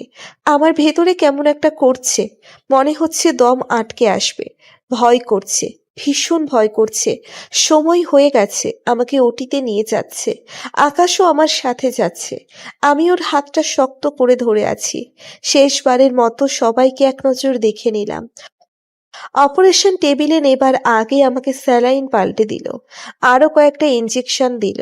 আমার মনে হচ্ছে সারা দুনিয়া ঘুরাচ্ছে। মাথা কেমন ঝিমঝিম করতে থাকে। চোখের পাতা ভারী হয়ে আসছে। টেনে খুলে রাখার চেষ্টা করছি। আমি চোখ খোলা রাখতে চেষ্টা করছি। এদিকে আকাশ সহ সবাই উদ্বিগ্ন হয়ে অপেক্ষা করছে ওটির বাইরে। 3.5 ঘন্টা পরে ডাক্তার বেরিয়ে এলেন। আকাশ ছুটে যায় ডাক্তারের কাছে। ডক্টর, অপারেশন শেষ হয়েছে, 8 ঘন্টা পরে জ্ঞান ফিরবে।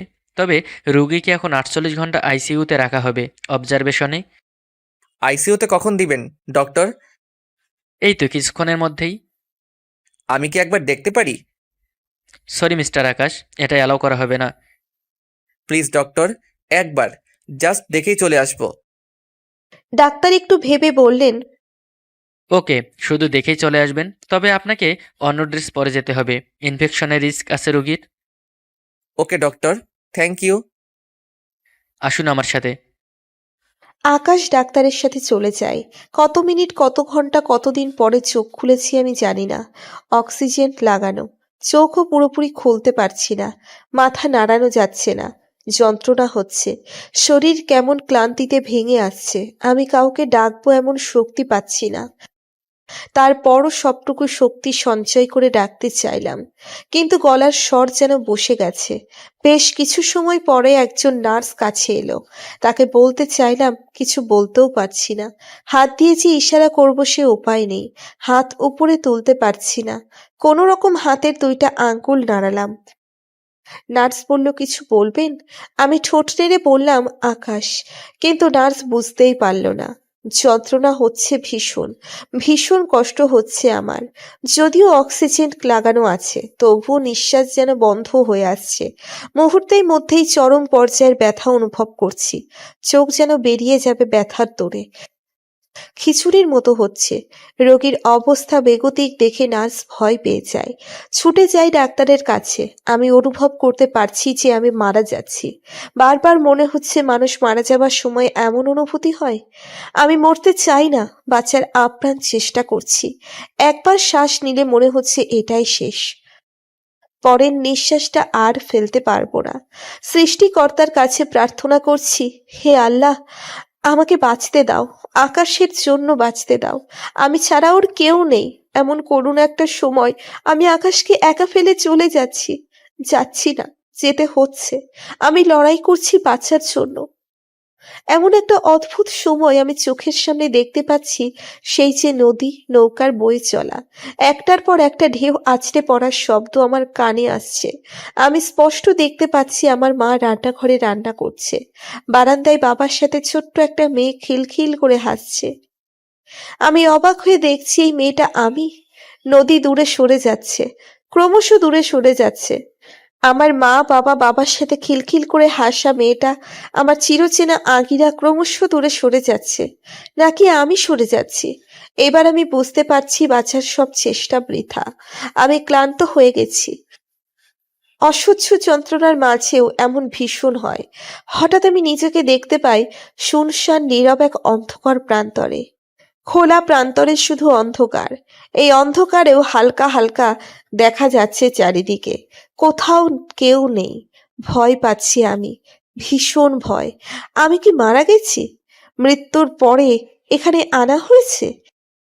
কে কথা বলছে? হঠাৎ করে এত মানুষের আওয়াজ, কোলাহল। কে আমার নাম ধরে ডাকলো? মামা? না, ওই তো সুমনা ডাকছে। কিন্তু কোথায়? আকাশ ডাকছে। বাবা মা কথা বলছে। সবাই কথা বলছে। এত মানুষের কোলাহল, কিন্তু আমি কাউকে দেখতে পাচ্ছি না কেন? তোমরা কোথায়? আমাকে নিয়ে যাও। আমি গলা ফাটিয়ে ডাকছি, কিন্তু ওই তো এইখানে দেখা যাচ্ছে। আমি ছুটে যাই, মুখ থুবড়ে পড়ে গেছি। না, এখানে কেউ নেই, কেউ ছিল না, কিন্তু সবার কথা শুনতে পাচ্ছি। এই অন্ধকার খোলা ময়দানে এ কি শব্দগুলো মিলিয়ে যাচ্ছে? আর কোনো শব্দ আওয়াজ শোনা যাচ্ছে না। সব ক্ষীণ হয়ে গেছে। আবার সেই নীরবতা। মাঠের শেষ প্রান্তে একটা ঘন জঙ্গলের মতো দেখতে পাচ্ছি। এটা কি? জঙ্গল নয়, এটা কোনো প্রাচীর মনে হচ্ছে। কিসের প্রাচীর? কি আছে প্রাচীরের ওই পাশে? হঠাৎ অদৃশ্য একটা শক্তি আমাকে ঘিরে ফেলে, আমাকে টেনে নিয়ে যাচ্ছে। আমি যেতে চাইছি না।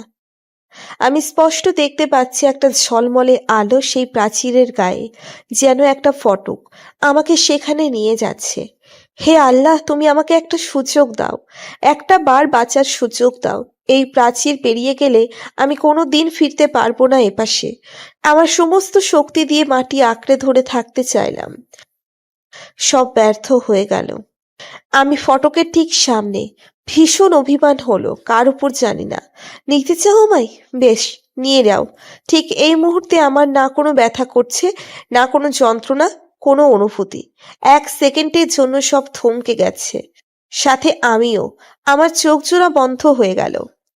রোগীর অবস্থা খারাপ হচ্ছে দেখে নার্স ভয় পেয়ে ডাক্তারকে ডেকে আনে। ডাক্তার ছুটে আসে। অপারেশনের পরবর্তী সংকট। রোগী জ্ঞান ফেরার সাথে সাথে অপারেশনের ঝক্কি সামলাতে পারছে না। রোগীর অবস্থা কিছুতেই পেরে উঠছে না। রোগীর শ্বাসকষ্ট হচ্ছে। ডাক্তারটা ছোটাছুটি শুরু করলো। আকাশ আইসিইউ এর বাহিরে বসে আছে। ডাক্তার যেতেই দেখে, জিজ্ঞেস করেছিল কি হয়েছে, ডাক্তার কিছু বলেনি। তাড়াতাড়ি রোগীর কাছে গেলেন। পরে ডাক্তারের ছোটাছুটি দেখে আকাশ বুঝতে বাকি রইল না যে কাজলের অবস্থা ভালো নয়। ডক্টর, কি হয়েছে আমাকে বলুন। কাজল কেমন আছে? দেখুন, একটু আগেই জ্ঞান ফিরেছে। আকাশ খুশি হয়ে বলল, আমি দেখা করতে পারি? সরি, জ্ঞান ফিরেছে ঠিক, কিন্তু কিন্তু কি ডক্টর? অপারেশন পরবর্তী কিছু ঝুঁকি থেকে যায়। এই ধাক্কা সামলানো রোগীর পক্ষে কঠিন। অপারেশনের পর একটা অস্বস্তি আর অপারেশনের জায়গায় ব্যথা, এটা জ্ঞান ফেরার সাথে সাথে তীব্র হয়ে যায়। রোগীকে এটা সামলে নিতে হয়। এখন যদি এই অবস্থায় রক্তক্ষরণ হয়, তবে রোগী মারাও। আমরা আবারও ঘুমের ইঞ্জেকশন আরও কিছু মেডিসিন দিয়েছি। এখন শুধু অপেক্ষা করতে হবে কখন জ্ঞান ফিরে, কারণ ওনার খুব ধকল গেছে যে এটা খুব আশঙ্কাজনক। আকাশ ধপ করে এখানেই বসে পড়ে। ডাক্তার বলল, আপনি চাইলে রুগীর পাশে অপেক্ষা করতে পারেন, তবে কান্নাকাটি বা শব্দ করলে সেটা সম্ভব হবে না। আসুন আমার সাথে। আকাশ এখন আর কাঁদছে না, একদম চুপ হয়ে গেছে। আকাশ কেমন স্তব্ধ হয়ে গেছে, চুপচাপ ডাক্তারের পিছনে গেল। 8 বছর পর এক পড়ন্ত বিকালে আকাশকে দেখা যায় দুটো ফুটফুটে মিষ্টি মেয়েদের সাথে বাগানে ভলিবল খেলছে। আকাশের 5 বছরের যমজ দুটো মেয়ে, আরশি আর আফা। আকাশের স্ত্রী বাগানের চেয়ারে বসে ল্যাপটপে কিছু কাজ করছে, সম্ভবত কিছু লিখছে। জীবন থেমে যায় না। নানা উত্থান পতনের ওপরতে জীবন চলে জীবনের নিয়মে। তেমন সুখ দুঃখের পালা চলতেই থাকে। সময়ে অসময়ে প্রিয়জনকে হারানো অসংখ্য বা হারানোর কষ্ট কোনো কিছুর বিনিময়ে ভোলানো যায় না। এই ক্ষত সহ্য করা সত্যি ভীষণ কঠিন, কিন্তু সময় আমাদের অনেক কিছু সহ্য করার অভ্যাস হয়ে যায়। তবুও আমরা চাই না কেউ হারিয়ে যাক। জীবনচক্রে অনেক অনাকাঙ্ক্ষিত ঘটনার সম্মুখীন হতে হয়। নিয়তির বিধান মেনে নেওয়া ছাড়া কিছু করার থাকে না। প্রিয়জনকে হারানোর ভয় বড্ড বেশি হয়, তবে উপরওয়ালা যা লিখে রাখেন তা তো হবেই, তার ব্যতিক্রম নয়। আকাশ নতুন করে জীবন শুরু করেছে। স্ত্রী আর পরীর মতো 2 মেয়েকে নিয়ে বেশ সুখে দিন যাচ্ছে আকাশের। 2 মেয়ে বায়না ধরলো আইসক্রিম খাবে। তাদের বাবাকে রাজি করানোর জন্য দুজন 2 পাশ থেকে গলা জড়িয়ে ধরে বলছে, শোনো বাবা, না তুমি তো আমাদের বেস্ট পাপা, শুধু আজকেই আইসক্রিম খাবো। প্লিজ পাপা, চলো না, প্লিজ প্লিজ প্লিজ। মেয়েরা যখন কিছু বায়না করে তখন আকাশকে সোনা বাবা বলে ডাকে। আকাশ বেশ উপভোগ করে, তাই আরো কিছু সময় রাজি না হওয়ার অভিনয় করে। শেষ পর্যন্ত রাজি হয়। কিন্তু তোদের আম্মু কি রাজি হবে? তুমি রাজি করাবে? ওরে বাবা, আমি নেই। পাপা, তুমিও কি আম্মুকে ভয় পাও? বেচারা আকাশ 5 বছরের মেয়ে দুটো জেনে গেছে আকাশ চৌধুরী বউকে বড্ড ভয় পাই। মুস্কি হেসে বলে, ভয় পাবো না, দেখিস না আমরা খেললেই চেঁচামেচি করে, গোছানো সবকিছু নাকি নষ্ট করে ফেলি, আমার কানের পোকা মরে যায়। মেয়েদের কথার ভঙ্গি সুবিধার মনে হচ্ছে না।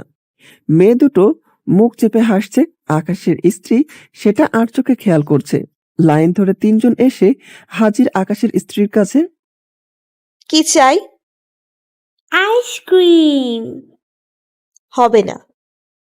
প্লিজ একবার। নো। প্লিজ আম্মু, আম্মু চলো না, অনেকদিন বাহিরে যাই না একসাথে, সামার ভ্যাকেশন চলে যাচ্ছে। পরশু বের হয়েছিলাম, মাঝখানে একটা দিন গেছে মাত্র। বাচ্চারা এত করে বলছে প্লিজ চলো না, আমারও খুব ইচ্ছে করছে আজ এক জায়গায় যেতে। কোথায়? আগে চলোই না, পরে দেখবে আইসক্রিম খেতে খেতে যাবো সবাই। যাও, রেডি হয়ে নাও। আরশি আর আভা খুশিতে লাফাচ্ছে। আকাশ ওদের নিয়ে ভিতরে যাচ্ছে। আকাশের স্ত্রী তখনও লিখছে। আকাশ ফিরে দেখে ওর স্ত্রী ওঠার নাম নেই। এই কাজল, তাড়াতাড়ি আসো না, বিকেল গড়িয়ে যাচ্ছে। এই তো আসছি, লেখাটা শেষ করেই। প্রায় শেষ, 5 মিনিট প্লিজ। ওকে, তাড়াতাড়ি কিন্তু। আকাশ মেয়েদের নিয়ে ভিতরে যায়, কিন্তু কাজল কি লিখেছে চলুন দেখে আসি। আমি বুঝতে পারছিলাম মারা যাচ্ছি, আমার চোখ বন্ধ হয়ে যায়, কোনো অনুভূতি নেই। তারপর মনে হয় কত যুগ, কত আলোক বর্ষ পেরিয়ে গেছি। আমি চোখ খুলে বুঝতে চেষ্টা করছি কোথায় আমি আছি। আমি কি মারা গেছি? মৃত্যুর পরে এখানে এসেছি? ভালো করে চোখ খুলে দেখি আমার চিরচেনা একটা মুখ। আকাশ আমার হাত ধরে বসে আছে। আমি বুঝতে পারলাম আমি মারা যাইনি। এই প্রথম অনুভব করলাম বেঁচে থাকার স্বাদ। মৃত্যুর সাথে লড়াই করেছি, শেষ পর্যন্ত ঘুমিয়ে পড়ি ইনজেকশন দেওয়ার পর। তারপর কয়েক মাস কেমোথেরাপি নিয়ে বছর দেড়েক পরে সম্পূর্ণ সুস্থ হয়ে উঠি। আমি আমার আকাশ আর শিয়াভা, এই বাড়ির সংসার 2 হাতে আগলে রেখেছি আমার বুকে। আকাশ আর আমি দুজন দুজনের রক্ষা কবচ। একটা মুহূর্ত তাকে ছাড়া অন্য কিছু আমার ভাবনাই নেই। মেয়ে দুটো আমাদের চোখের মণি। একদিন আমাদের মেয়ের বড় হবে, ওদের বিয়ে দিব, আমি আর আকাশ বুড়ো হব। আকাশের চুলে পাক ধরবে, হয়তো মুখ ভর্তি দাড়ি সাজাবে। আমরা দুজন বুড়ো বুড়ি মিলে বসে বসে পুরনো স্মৃতি আওড়াবো। রোজকার মতো সকালে হাঁটতে হাঁটতে সেই শিউলি তলায় এসে দাঁড়াবে। যখন ফুলে ফুলে ছেয়ে থাকবে, আকাশ কিছু ফুল কুড়িয়ে আমার আঁচলে দিবে। প্রতিদিন ভালোবাসার নতুন নতুন গল্প পেতে চ্যানেলটি সাবস্ক্রাইব করে পাশে থাকা বেল বাটনে ক্লিক করুন।